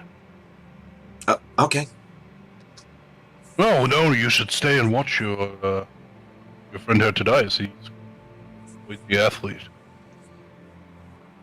She says, "Oh, I know. One time I had him carry. One time when I was injured, he carried my pack for me." When she says that, I look at the dias and I wink. Oh, Zachriel.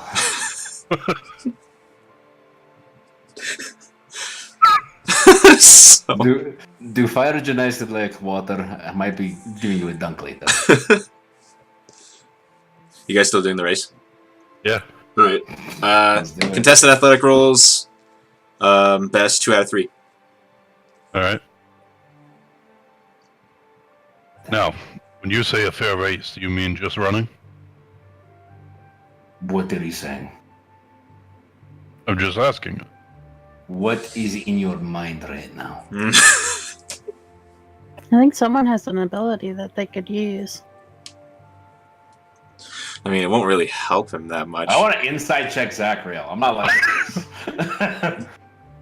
I'm leaving it up to you guys because it's player to player. I'm just trying to figure out exactly what your goal is. Are you being deceptive in any way? Not trying to be.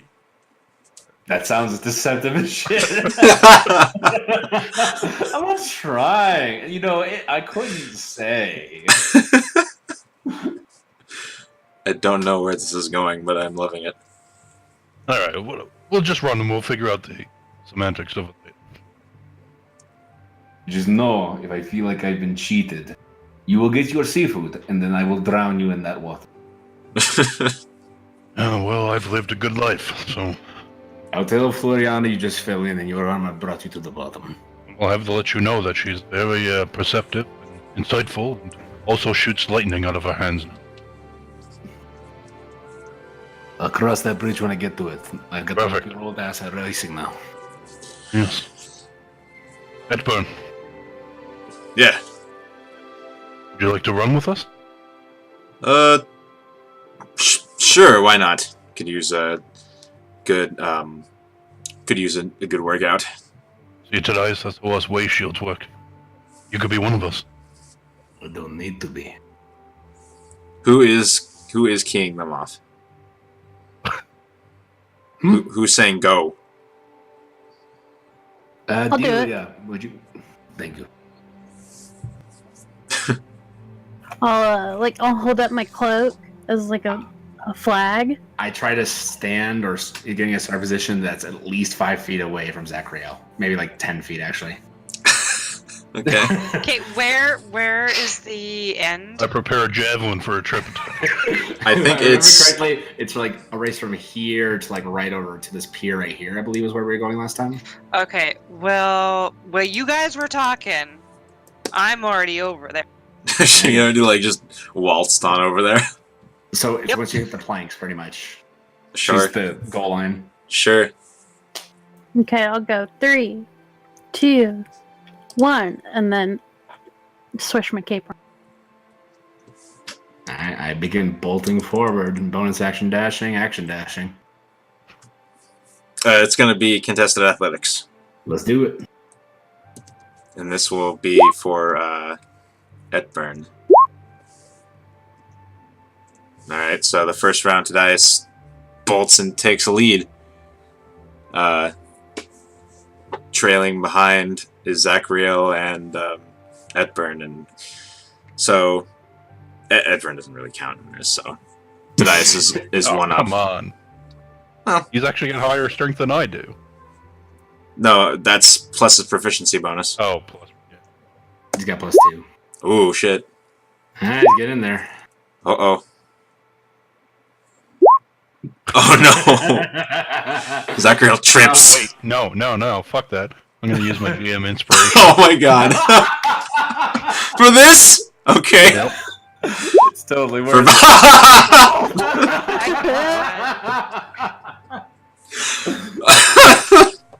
Perfect. Neck and neck? Yeah, neck and neck. Neck and fucking neck. Alright. How close am I to him? Jesus. I mean, you know, like as close as like it makes sense, you know, because you are having to like take a turn. I'm really focused on running. I'm not actually looking out for him, so if he tries to do something dirty, I don't see it. All right. This one will decide it. Uh-oh. Oh. You might have Alright. me. So if I action surge, can I get advantage on the? I'm not letting him use his bonus action dash, so I'm gonna have to say Alright. no. And action dash. He got me. So, yeah. Eventually, Zachariel just powers through and gets to Illyria first. How's Illyria? Is Illyria receiving them, or is she just there? I'm just checking for the winner, making sure no one cheats. Okay. So you get there, and then like 10 feet behind you, Tadias shows up, and yeah. You move good for an old fuck. Hum and I are just walking behind I them. think tonight I'll have shock. If they have it, you're getting it. You're back. All right. It was a valiant effort, and now you know I don't need to use the shield. You really wanted to. Thaddeus, I think you should have flown. To be fair, Yeah. I thought you were going to fly the first time. I'm not the man you think I am, Zachariel. I just thought that easy competition. We're going to use everything that we had. I thought you were going to fly. So I decided that I would push you to the ground. There's no cheating in battle today. Use every advantage you have, or you die. I didn't know I was in mortal combat with my ally.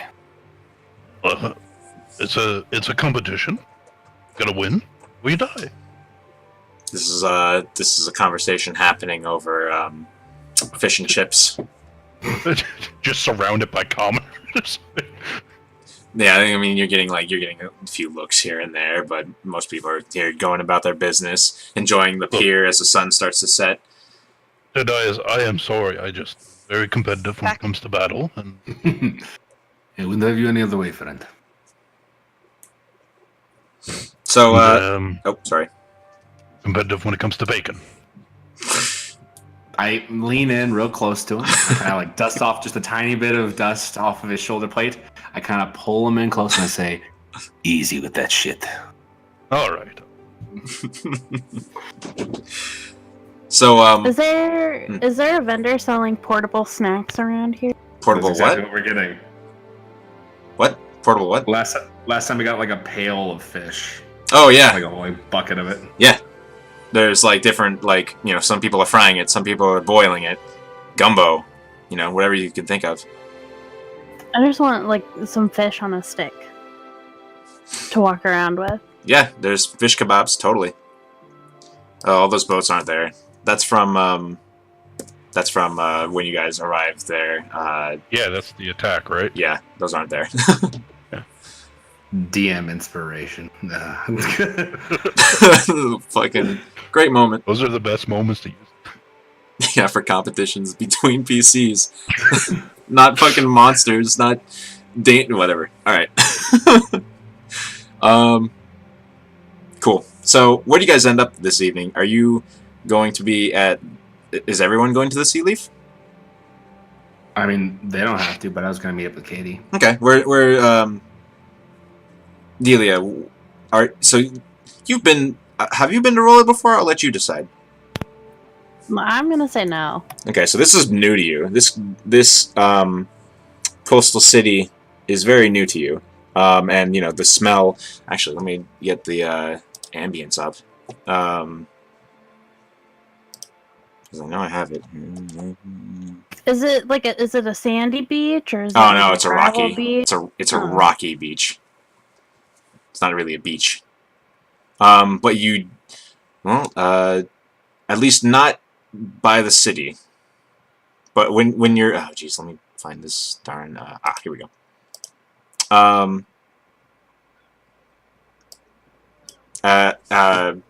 Here, near the pier and the docks, there, whoa. You hear a motor. No. It is a rocky beach. Okay.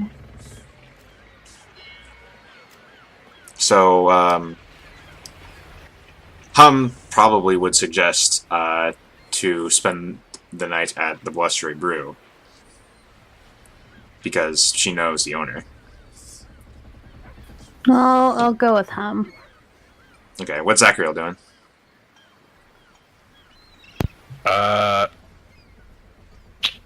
Zachariel is going to Say it again. Sea Leaf. Wingman for his bro Tadias, but also because he assumes that's where Etburn is, and he wants to know more of Etburn's kind of like what he's been doing since combination. Maybe hear some of his job stories. Okay. What is He Illyria? doesn't get a lot of time to spend it like newer anyway. Really. Okay. What's Illyria doing? I think I might go to the Sea Leaf as well, just because we're traveling with them. We want to make sure they're okay. Okay. You know, unless Tadias wants some alone time with, you know, Katie. Co-worker. Yeah, I mean, you guys don't want to like, Or you know. Ow. Associate. Or play. Jesus. Fornication. This conversation's going forever. Yeah. Okay. So sure. The it's a pretty calm night. So Edburn shares some stories. He's taken out a couple of goblins here and there. He was pretty disappointed when they didn't whatever was watching didn't end up attacking, and he says there's probably so many of us they probably just cowered away. He might have had maybe 5 and might have been looking for easy pickings, but seems that we scared them off. Well, when you think about it, there could be a small chance that he was going back to tell his friends, and then they would come in mass. Oh, and we'd have a glorious battle. I was hoping for that, but can't help what actually happened. Well, there's plenty of gnolls in the area, and they're pretty dumb and attack in large groups. So, we could probably get some fun along the way. Oh, excellent. And a couple tables over, Katie is having an evening meal. Are you with her having an evening meal, along with her other archaeologists colleagues? Me, I'm probably sitting at the bar, just kind of just kind of gazing at her from afar. Jesus. I imagine Vaughn says I I'm would secretly in love with the wealthy patron. I didn't say nothing. What were you saying, Illyria? I'm going to be sitting with Katie, just talking to her about, her work and her life, and Okay. I mean, just to get to know her a little bit more. yeah, she she tells you a few adventures she's had. A ruin that she her favorite story is a ruin that her and Tadias and one of their colleagues delved into, and got into actually almost fell into a trap, but their colleague and Tadias managed to take the brunt of the damage from this still functioning fire trap, and they all ended up okay. Stories like that. Say, you got any, good, embarrassing stories about Tobias at all?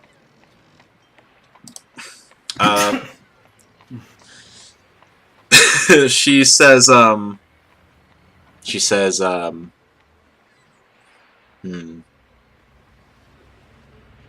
she wish I'd thought of that. She says, there's this one time that comes to mind where we were camping, and I think Tadias might have brought a few with him, and she makes like the universal drinking sign with the thumb and the pinky and the drinking back.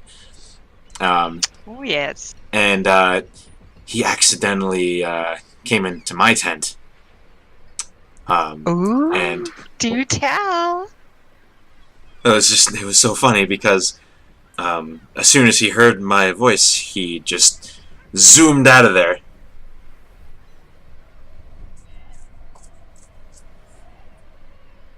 All apologetic, and then she kind of leans over to Illyria, and she says, don't tell him I said this, but I think he's kind of cute. I knew it, girl. Shh.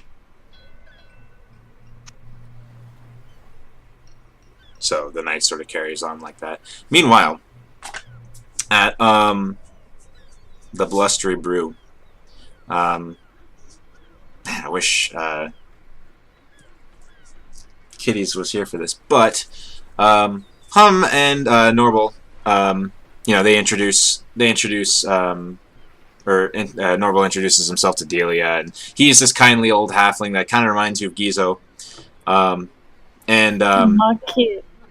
he said they get into a conversation about the goings-ons in Rollid, and he tells Hum that things have been very quiet here since you all came in and pretty much stopped that water cult attack. Haven't heard much from them. But then he mentions that he says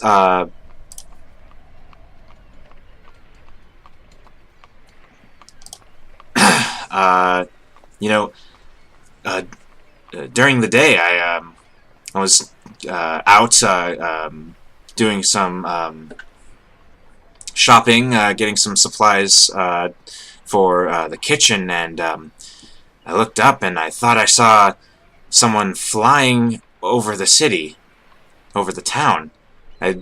They're gone pretty quickly, and I thought I was seeing things, but I've heard some talk amongst the guard and a couple other of my patrons, so I thought I was crazy, but a few others saw it too. They seem to be heading south from the north. And was it humanoid? I'm not sure. It seemed too long to be a bird, or if it's a bird, must have been a big bird. It was in the middle of the day, so I couldn't really see because the sun was in my eyes.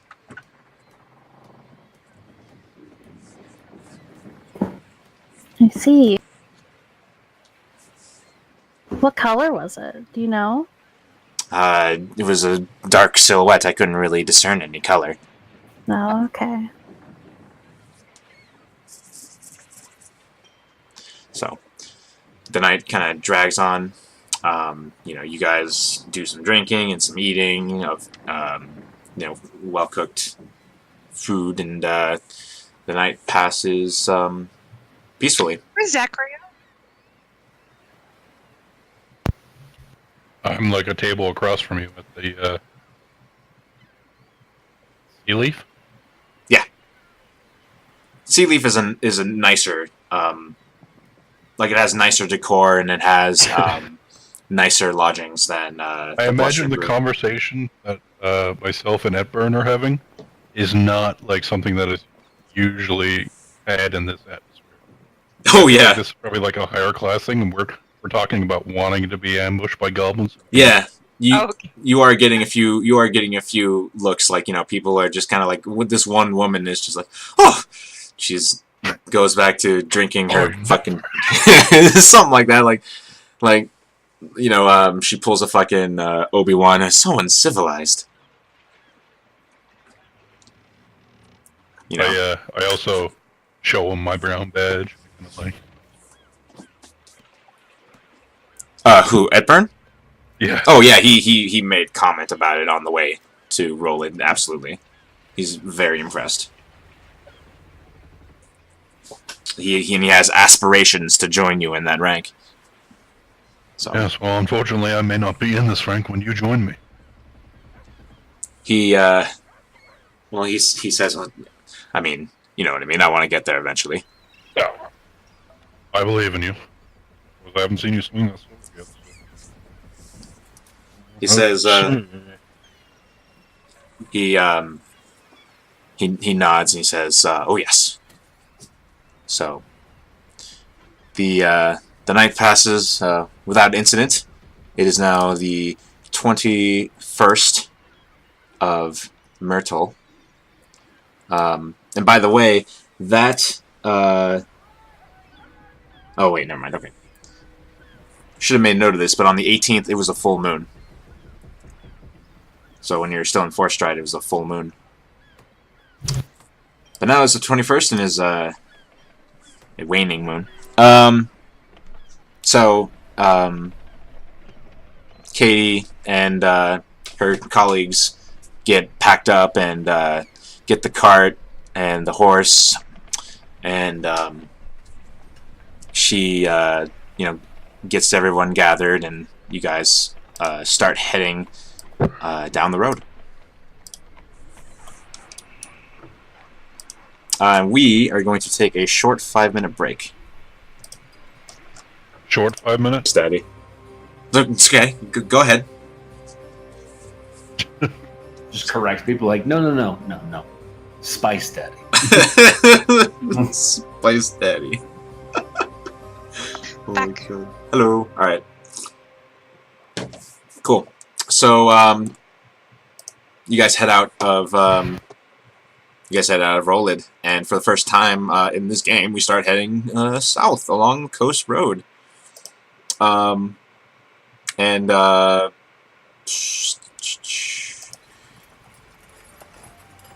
It's a very oops, it's a very peaceful. Ooh, that's too loud. It's a very peaceful ride this first day. You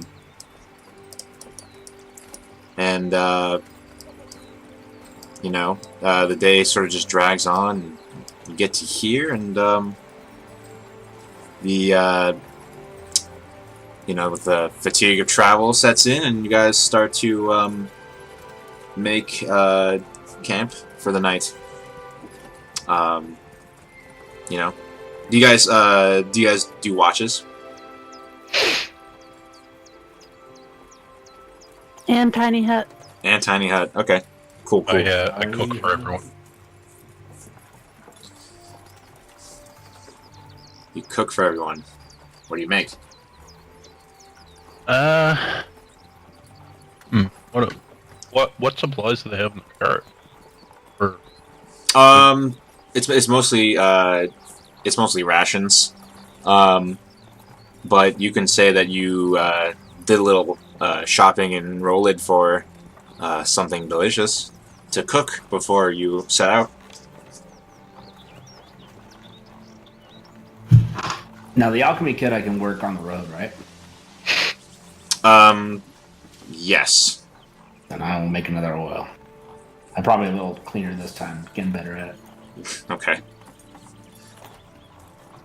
Yeah, I'll say I picked up, say, like, half a dozen fish, just like salmon or something. Nice. So, How much would that run me? like dirt cheap. Like, 2 silver. Okay. I'll pay for it. So keep that money because I owe you for beating me at the race. Alright, cool. So where you guys are now, you're actually pretty close to the coast. You're not too far off from an actual beach. So, Delia, this is the first time. Is this the first time Delia's actually been to the beach? Yes. If I leave the tiny hut, does it go away, or is it... I mean, you don't have to cast it right away. Like, you guys are setting down, but you're not going to sleep immediately. Because Okay. with the rules, the way the rules are, it's 8 hours of travel before you get fatigued. But the sun is still, like, sort of in the sky. You know, it's not set yet, but it's, you know, it's getting close to sunset. I'm running down to the beach. Nice. And I take my boots off when I hit the sand. I think Hum would probably join you. You know, you guys are just, you spend a couple hours. You do the thing where, you know, the sea, the waves rush up to the sand and you run away before it covers you or whatever, or you let it cover your feet or, you know, whatever. Yes. I imagine them doing sand angels. Perfect. Oh my god. Delia wants to build a sandcastle. This is the beach episode, everybody. Only you don't have that much time, so... yeah. Just a quick one. Yeah, just a quick one, you know. It's more like a mound. You don't really have any containers to shape. But you find, like, some driftwood, and you make a little stick at the top, which would be like a flagpole. Cool. Yes. Cool. I make one of those like Lilo and Stitch quality ones on the side where it's just a puddle and like one stick in the top. I mean, kind of both of them are like that. Because there's... Unless you guys have, like, containers that you can actually, you know... Well, Zachary can make an actual castle. You could, actually. You could just mold earth a castle. So roll for nature Why? to see how best your castles are. Oh. Sure. Or what do you roll? History. Fucking, man, this is Charisma. not defined in the PHB, so Wouldn't it just be a dex? Because you gotta like make it stand up and make sure that it's all okay. it'd be an int check. Int check. Okay. Maybe that's what I guess. Nature. You can do that, Delia.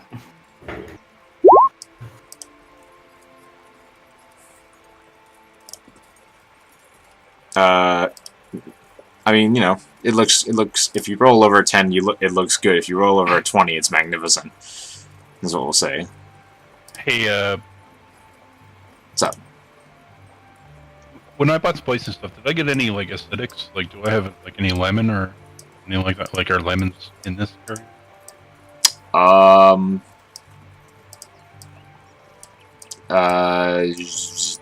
mean, they sell those at the Garden District, so you know, you can have them. All right. Well, I'm going to do something that I haven't done in my cooking profession.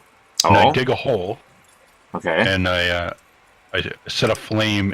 Like I kind of like dig a pit, and I set a flame, and I lit it, and then I cast mold earth, like put a dome, and I'm gonna use the ground as an oven to bake salmon, and I'm gonna put spices and just like lemon wedges on the salmon to give it the garnish.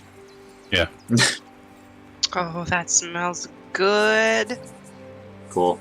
So you guys have a beach cookout, and it is glorious. Wisdom, intelligence. We're gonna say intelligence because it's the first time you've tried this.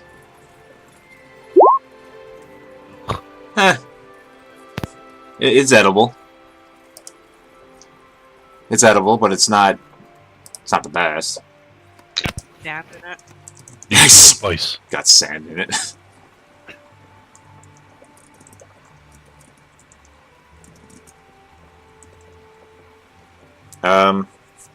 So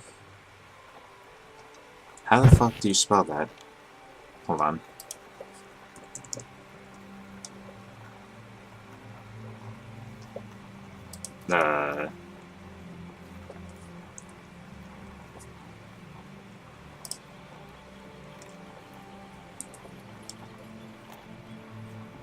Oh, Hmm? I'm sorry. I'm looking up a stat block, and I just need the... There it is. Okay. Ooh, Kitty just jumped on mine.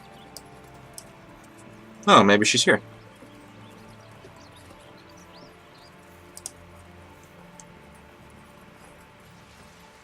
So,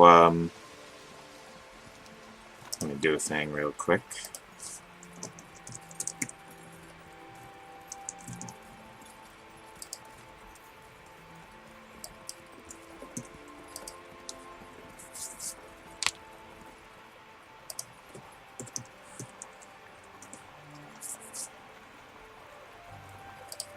Cool. All right.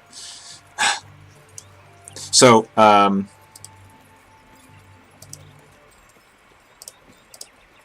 right.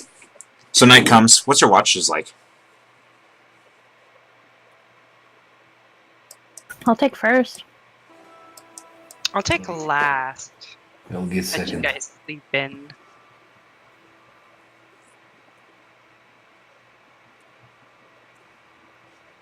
I'll take whatever.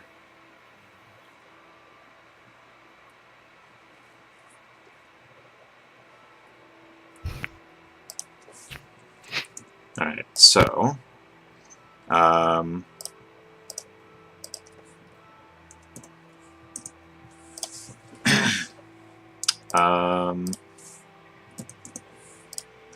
okay. Gonna roll a die.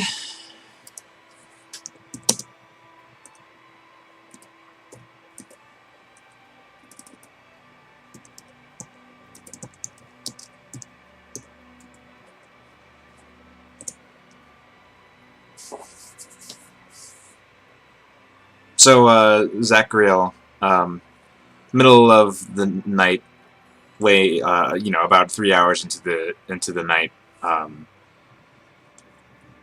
you and Etburn are on watch. Roll me a perception check. And I'm going to roll one for Etburn as well. Okay.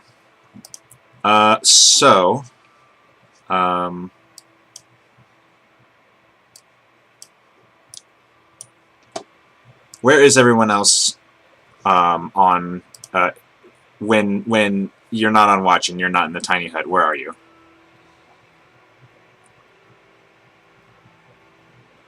I'm gonna be hanging by the carts, making sure that it's here and there. Okay.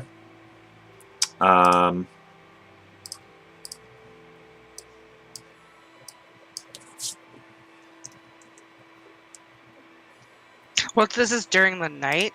Yeah. Aren't we sleeping in the hut?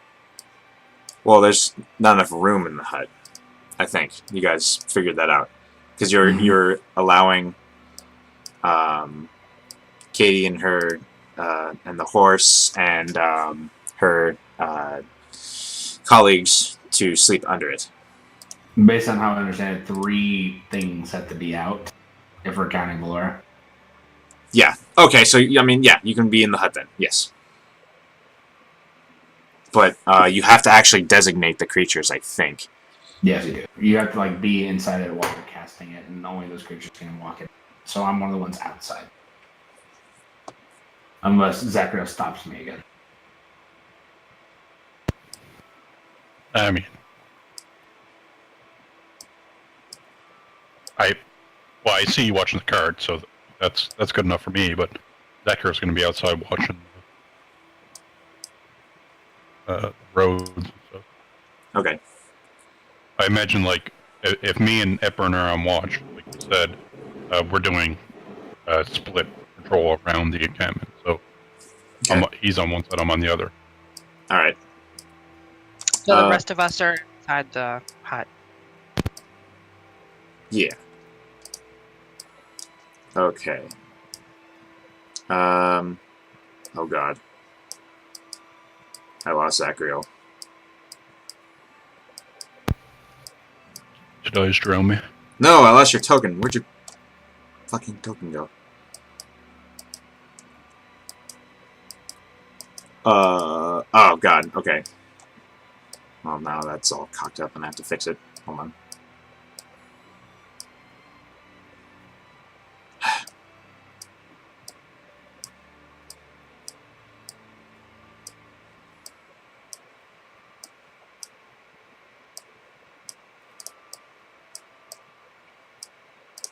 Okay. So you're on opposite sides along the road, I assume. You're looking at the beach and you're looking at the plains to the west. So, yeah, we just kind of are doing circles in the probably alternating directions. So. Okay. So, gets to you're looking out, and then suddenly you look to the beach. And you see, you suddenly see these 2 dark silhouettes that weren't there before, and then you hear sort of a scuttling sound, and then Etburn, who's looking toward the plains, he says, he shouts out.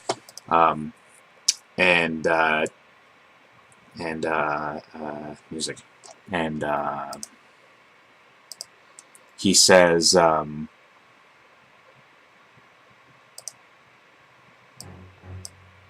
calls out and he says, "Knowles!" And you look to those dark silhouettes getting closer, and when they get within range of your dark vision, you recognize that they are the same creatures that you once beat the absolute hell out of without any consequence at the Bay Rock Keep. 2 chulls. Roll initiative.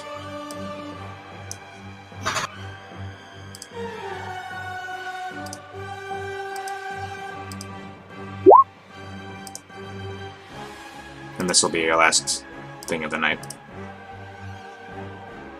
Initiative. Oh, I'm going with it.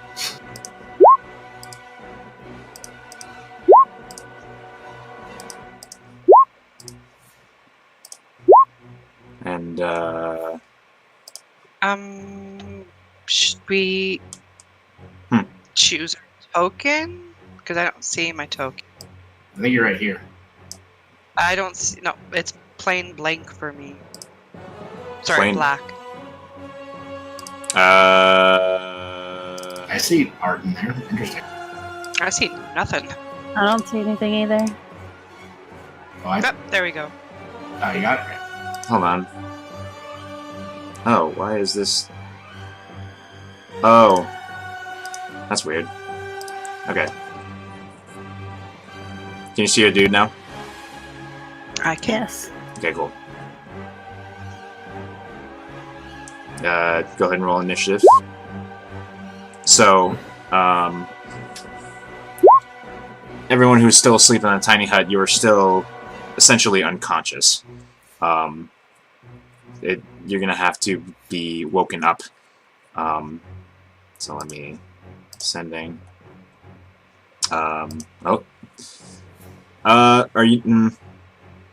You know what? No, Edburn... Does Zachariel shout out when he sees those things coming? Yes. Okay, so Illyria, you wake up, you're prone, but you wake up, you have no idea what's going on. You look out to the ocean and you see these 2 big crab-like creatures scurrying toward you.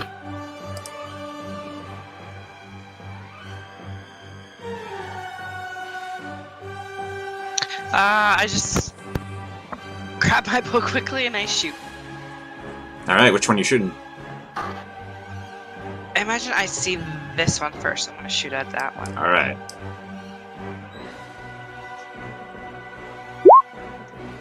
That is a miss, unfortunately. Okay, I'm gonna take my next shot. Alright. There we go. That is a hit. Sticks in the between plates and it's chitin and it screeches. Tadias. Then I'm Oh, also gonna sorry. go over to like the other side to get some cut. Okay. As you're jumping over the cart, you see 4... wait, do you? You can see, coming into your view, 4 gnolls. Oh boy. Or, sorry, I skipped Tadias. Tadias, it's your turn. How fast do these things generally look like they're moving? Pretty fast. Yeah, About as fast as you. that's really fast. I mean, about as fast as a average humanoid. Alright, then I'm gonna action to wing out. So I'm just gonna have the spectral, ghostly angel wings kind of pop on my back, and I'm gonna bonus action kind of just fly over here about, let's see, 5, 10, 15. I grab the lure. 20, 25, get back there. 30, 35, 40, 45, 50, and 10 feet up. Okay. Hey, has Katie ever seen your wings? She is not. I Okay. didn't do it until, we were on this campaign. Got it. Alright. So, this gnoll... I skipped a gnoll, didn't I? No, I skipped a chull. Alright, hold on. Alright. This chull, sees you and is going to, you're 10 feet off the ground, you say? Mm-hmm. Alright, he's going to walk over to you, and you're definitely in his, range. Yep. And he is going to attempt to reach up at you with his saw-like pincers and attack. Okay. 20 to hit That'll hit. for 13 bludgeoning. You are also grappled. Okay. And he's going to try to dig in you some more. Ooh, 21 to hit I guess I'm gonna shield. I'm not gonna take 2 of those. Okay. And then, as you're grappled, the nasty tentacles coming out of his face start to sort of lash out at you, and you need to make a con save. Okay. You're poisoned Alright. and paralyzed. Paralyzed. That's not. Zachariel, you see all that go down. Alright. This gnoll is going to advance. Going to dash up to here with a nasty looking spear, and that's all he can do. This one is going to advance toward... is the tiny hut translucent? Is it transparent? What is it? It's opaque, if I remember correctly. It's up to... Yeah, it's opaque from the outside. Okay. So he... It's any color that I want, and I would have picked, like, brown. Got it. So, he gets to, so doesn't really notice, you know, the thing. So the troll gets to, like, here, to engage with Etburn. That's all it can do, though. This gnoll is going to, oops, also dash up to here. Oh wait, they actually can't see Illyria. So in that case, he actually dashes up toward Etburn. This one is also going to do the same. Up to here. And that's their turn. Delia, you're awake and you see all this go down. You're prone, though. Alright, I'm gonna get up and not leaving the tiny hut. Can you cast spells through the tiny hut? Sure can't. Okay. I'm gonna tell Illyria that I should stay here inside the tiny hut so that it doesn't dissipate and we can protect these people. And then that's all I can do. Alright. Zachariel. Alright. No, I can't see those gnolls, but I know they're there. Oh, wait, did someone roll for Hum? Oh! Hum. I was gonna do that and I did, it just spaced. Okay, hang on. Because she is certainly there.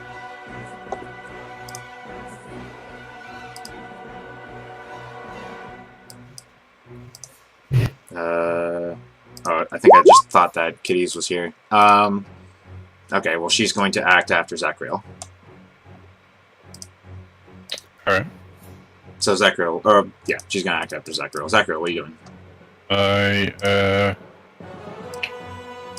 can't quite make it to Dias, so I'll run up here, and I'll throw a javelin at the one that is grappling him. Alright.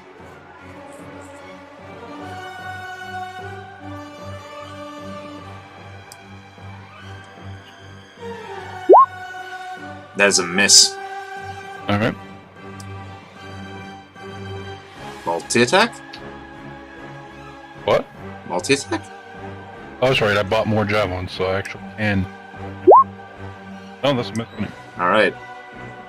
Now it is Hum's turn. What'll Hum do? Hum sees Tadias in danger, and she's probably going to do something about it. Oh. I feel like this is something Hum would do. So Hum steps out of the tiny hut, and the magic missile wand definitely has max charges. So she's definitely going to pump a bunch of them into this Chol.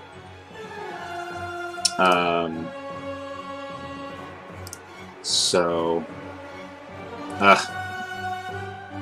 if she pumps 4 charges, how many darts is that? 6 darts, right?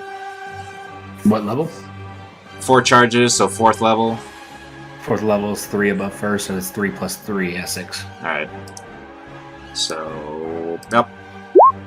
So, 12 damage at the Chol. As they all strike in at once. And then I think she's going to probably inspire Zachariel. Alright. Null is going to dash toward Etburn, get up to here. And then the other knoll is going to do the same. Wow. Oh my god, oh my god. Oh, it made it bigger. That's not what I wanted. And for some reason I can't make it smaller. What is happening? That knoll just got a lot of Holy protein shit. powder. What the fuck? Roll20 is shitting the bed right now. Okay, well you're gonna have to deal with an elongated gnome. Or knoll. So, up to here. That extra wide one, watch out. Extra wide. He's like extra fat, so he has to like roll into battle. Yeah. That's fucking weird. Alright, so Oh. cool. Comes here. He dashes up to there and that's all he can do. Illyria. Okay, I'm probably going to step on the wagon, kind of to the side there, and shoot at the one that is holding Tadias. You're behind the wagon, so you don't have, are you... No, I climbed up on the wagon. Okay, got it. Alright. You... Can things... Oh yeah, things can leave the tiny hut, so I guess you can attack from it, huh? Just not magic. Okay, cool. Then go right ahead. Sweet crit. Alright. Nice. Nice critical. 19 damage, okay.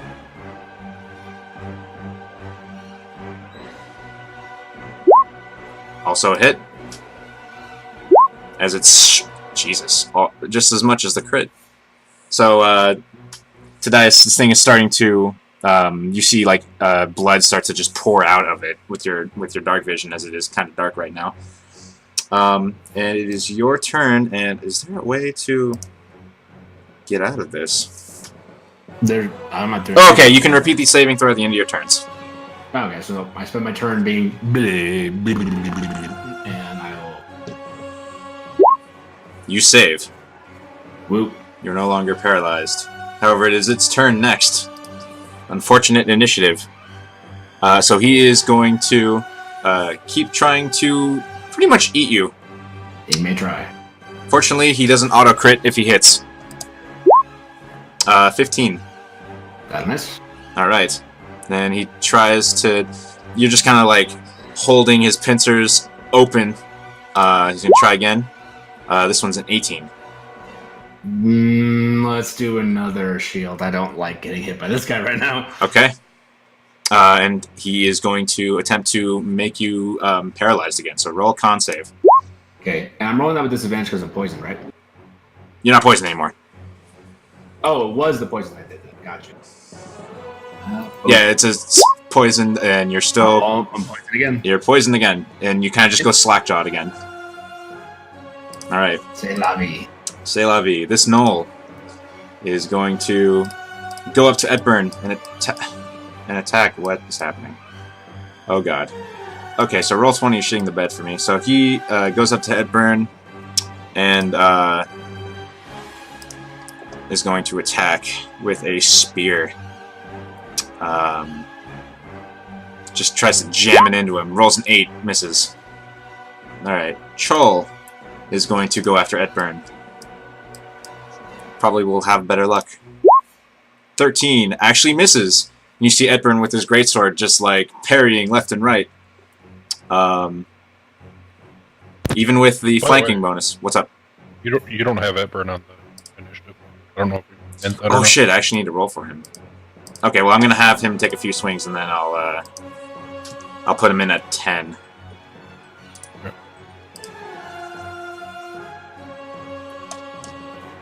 What? I added his turn. Where'd it go? Add turn. What? Oh my god. I need to relog. I just had. Now I have to reopen all the sheets. I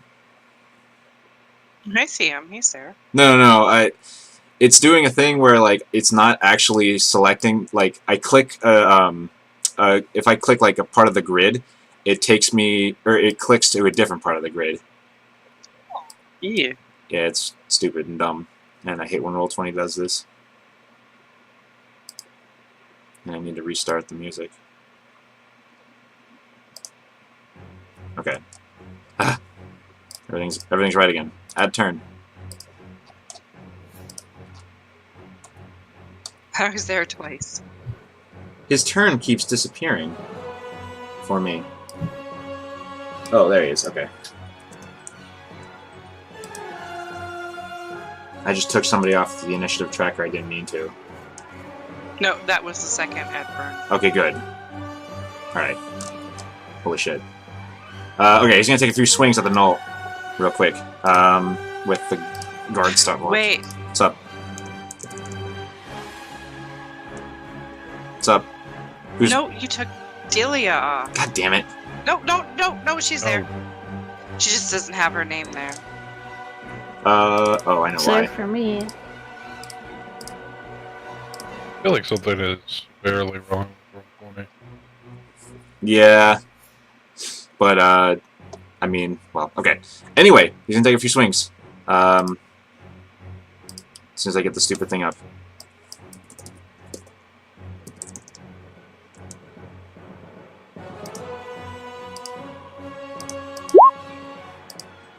Okay, so he rolls an 18 on the knoll, hits the knoll for 9 damage.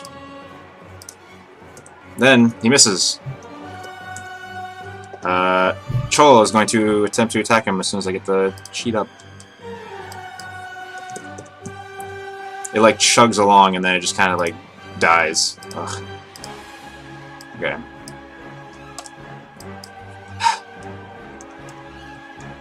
Oh, maybe now I can finally.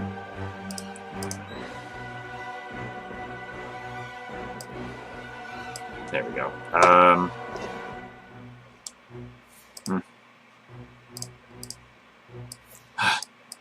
Okay. Cholo, going to attack Edburn. Yeah. Ooh. 21 to hit, and he's grappled. And then he misses.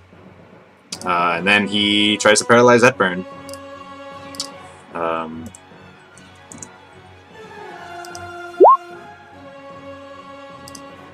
He saves. Cool. Alright. Edburn is grappled by these things. It'll be his turn again, so he'll try to escape.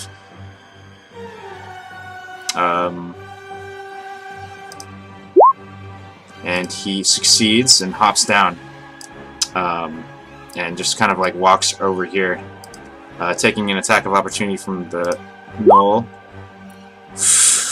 Who crits for 12 damage. And Edburn's not looking good. Delia, it's your turn.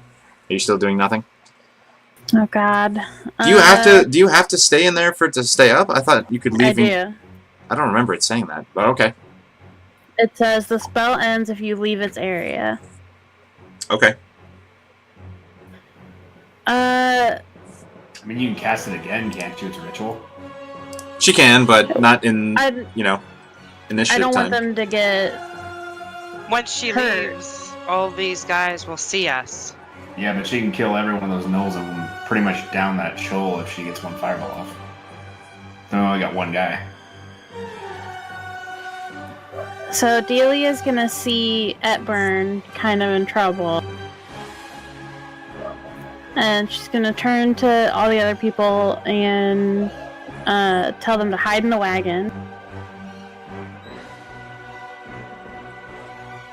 Alright. It poof disappears. Yep. And then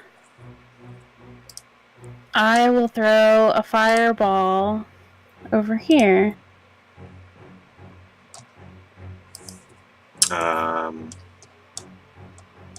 Whoa. Okay, give me a sec. Alright. Why do I have this? Why is this? Okay. Fireball's 20-foot radius, right? Yes. So, like here?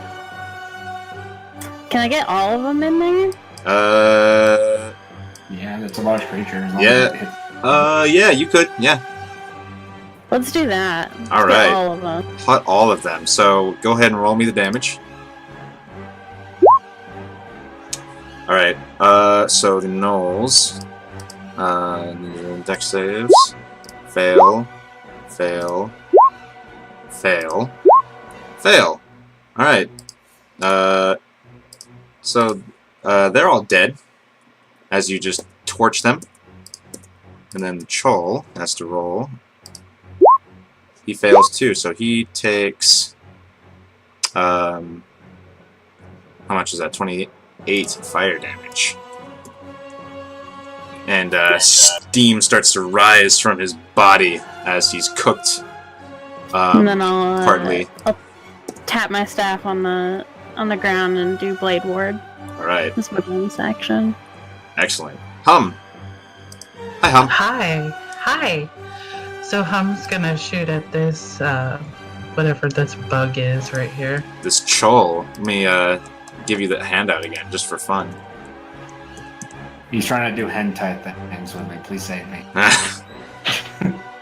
I'm coming in to save you. I'm receiving tentacles. His thing you said was tentacles. Looks like we're having crab for dinner. Again. You already ate, though. Midnight snack. I'm sorry. Oh, okay. That's a hit. And she's also gonna throw her psychic blades at him. Yeah. Solid damage. This thing's armored hide is starting to chip away, and like this purple ichor is starting to leak out of him. Anything else? That's it. Zachriel. Alright. So, I'm gonna run up and try to knock this crustacean prone. Alright.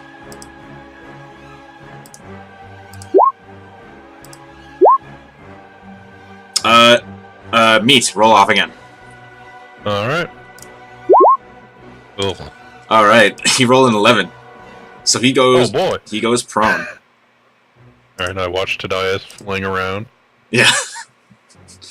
Tadias is like horizontal with the ground now.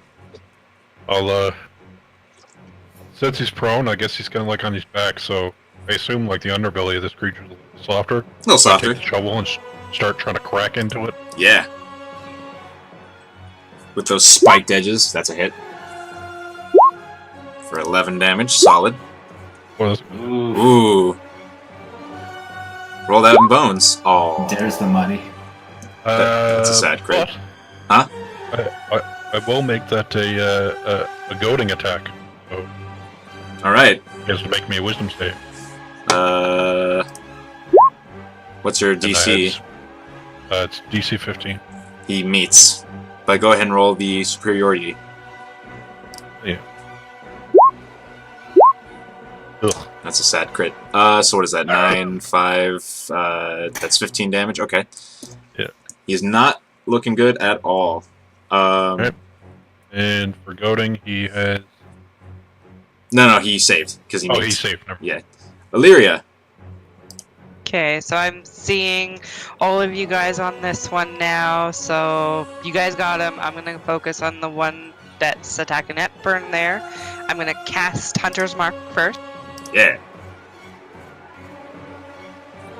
Then I'm going to try and hit him. That's a miss. That's a hit.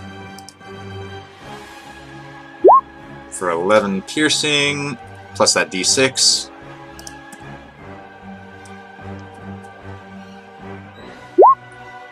Another 2. Alright. Whittling away at this one. Tadias, you are paralyzed. Nope. And I've not saved. You're just a paralyzed angel. In the arms of myself. Yeah. Shit. Alright, I so have my arms. you are paralyzed, and this creature is going to attack you with advantage. Sounds good. I didn't need to do that. 22 for, That will crit. yeah, that'll crit. Alright, it's gonna be 11 plus... Wait, What's up? isn't it a straight roll? Because the creature's prone? Aren't I prone as well? Oh, yeah, he didn't stand up. He's just, like, squeezing. Well, no, because, if you're paralyzed, anything that hits is a crit. Advantage or no. Well, yeah, but... You're I had saying this, you might not hit me. Oh, I see. Oh, the other one was an 18. Yeah, that hits. Okay. Oh, well, you're screwed. 19 damage in total, and he's gonna do it again. For the crit? Wow. Yeah. My first hit was 14. Alright. He stands up and then he attacks.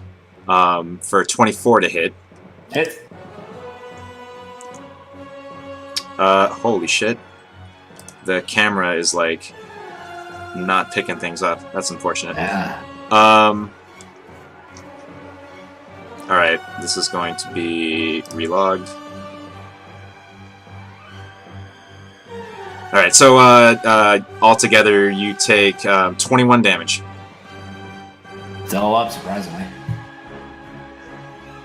Alright, and then you're still paralyzed, so he's not going to try to do anything else. And he is, with 15 feet of movement, seeing that you're weakened, he's going to start heading back to the water. He's gonna try. Ah, he did forget about you. Go ahead and take your attack.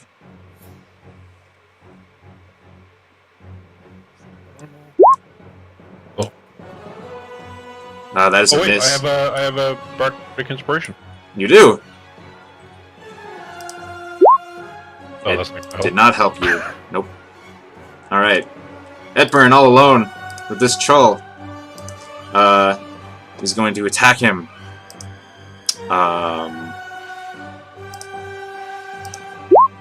14 to hit, misses. 25 to hit.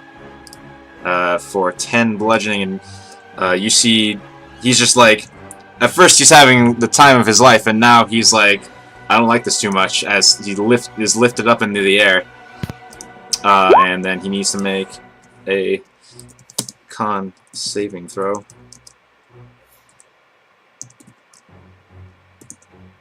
And he saves. He's not paralyzed, but he's still grappled. Aw, you want to be paralyzed, buddies? He's going to try to escape. And he does. And gets to the ground, and it's his action, unfortunately. And he just kind of like stares this thing down, trying to get his bearings as he's like getting his sword up. Delia, it's your turn. All right, let's send some missiles over there. Alright.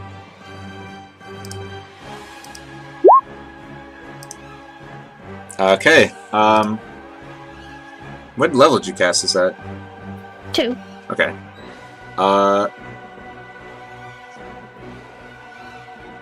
Wait, level 2? I think he cast it as Yeah. 3. How do you have +5? The higher level casting is weird. But, okay, so, yes. Does that much damage. 17. Yeah, level 2. The top one's the extra cap. No, but you can't, on another dart, you can't roll higher than a, oh, no, you're right, okay, I'm dumb. Alright. 18 damage, bang! Hurts real bad. As he's just waving around at Burn. Hum, it's your turn. I'm gonna roll for my wand.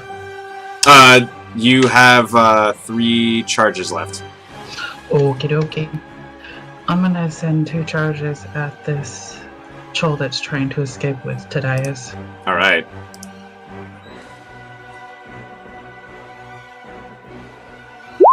There is no way you wouldn't have killed him. He cracks, like the arcane dart just pierces through its body and just screeches and hisses and falls down, and Tadias, you just kind of tumble onto the sand. Did the trolls mess up our sandcastles? We'll find On our out. way back. We'll find. Zachriel. Alright. Pretty much where I am right now, so I will dash up here, Alright. and I will action surge, and I will use the momentum of my sprint to careen into this troll and try to knock him prone. Yeah.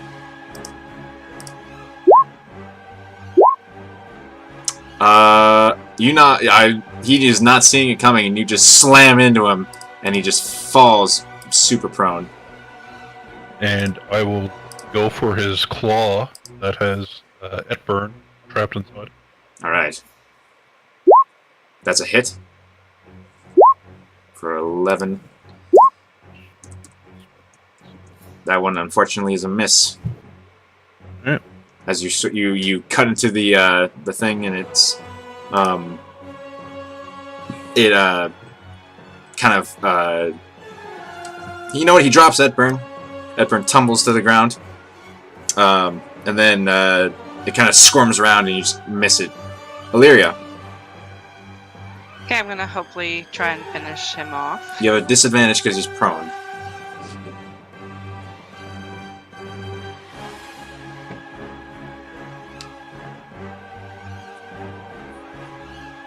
I've got disadvantage? You do. Ranged attacks at disadvantage on prone creatures. Okay, I'll try it anyway. Okay. That is still a hit. Alright. The arrow. It just moves the right direction as it's squirming, trying to get to its feet. Right as your arrow just pierces through its face. And it just lets out a nasty hiss and dies. And you hear the calming ocean waves as the thrill of combat quiets down, and we will find out what happened to your sandcastles next week. No. Dun dun dun. If these monsters were like so mean enough to go out of our way to knock down those sandcastles, I'm now gonna picture them with like greaser, like black, like pompadours and shades. Hey, look, there's a nice sandcastle you get there. Oh, what happened to that thing? Oh, I'm sorry. Forget about that. Alright. Well, thank you everyone for joining us. And I just realized that I left the break slate up for that entire combat, so apologies. Yeah. The end of the fine. So that happens. Yeah, are we gonna have a full party next week before holidays really sink in? I believe I'm good for next. Yeah. Oh my God. I'm here. Cool. Well then, good night, anyone who's watching, and see you later. Good night, Joy. Boy! Good night, Joy. I don't know if she's even watching. She was. Eventually. Cool. If she wasn't here, she'll see it later. Yay! Alright. Joy's the best. Joy's the best, our #1 fan. Our best fan. We continue.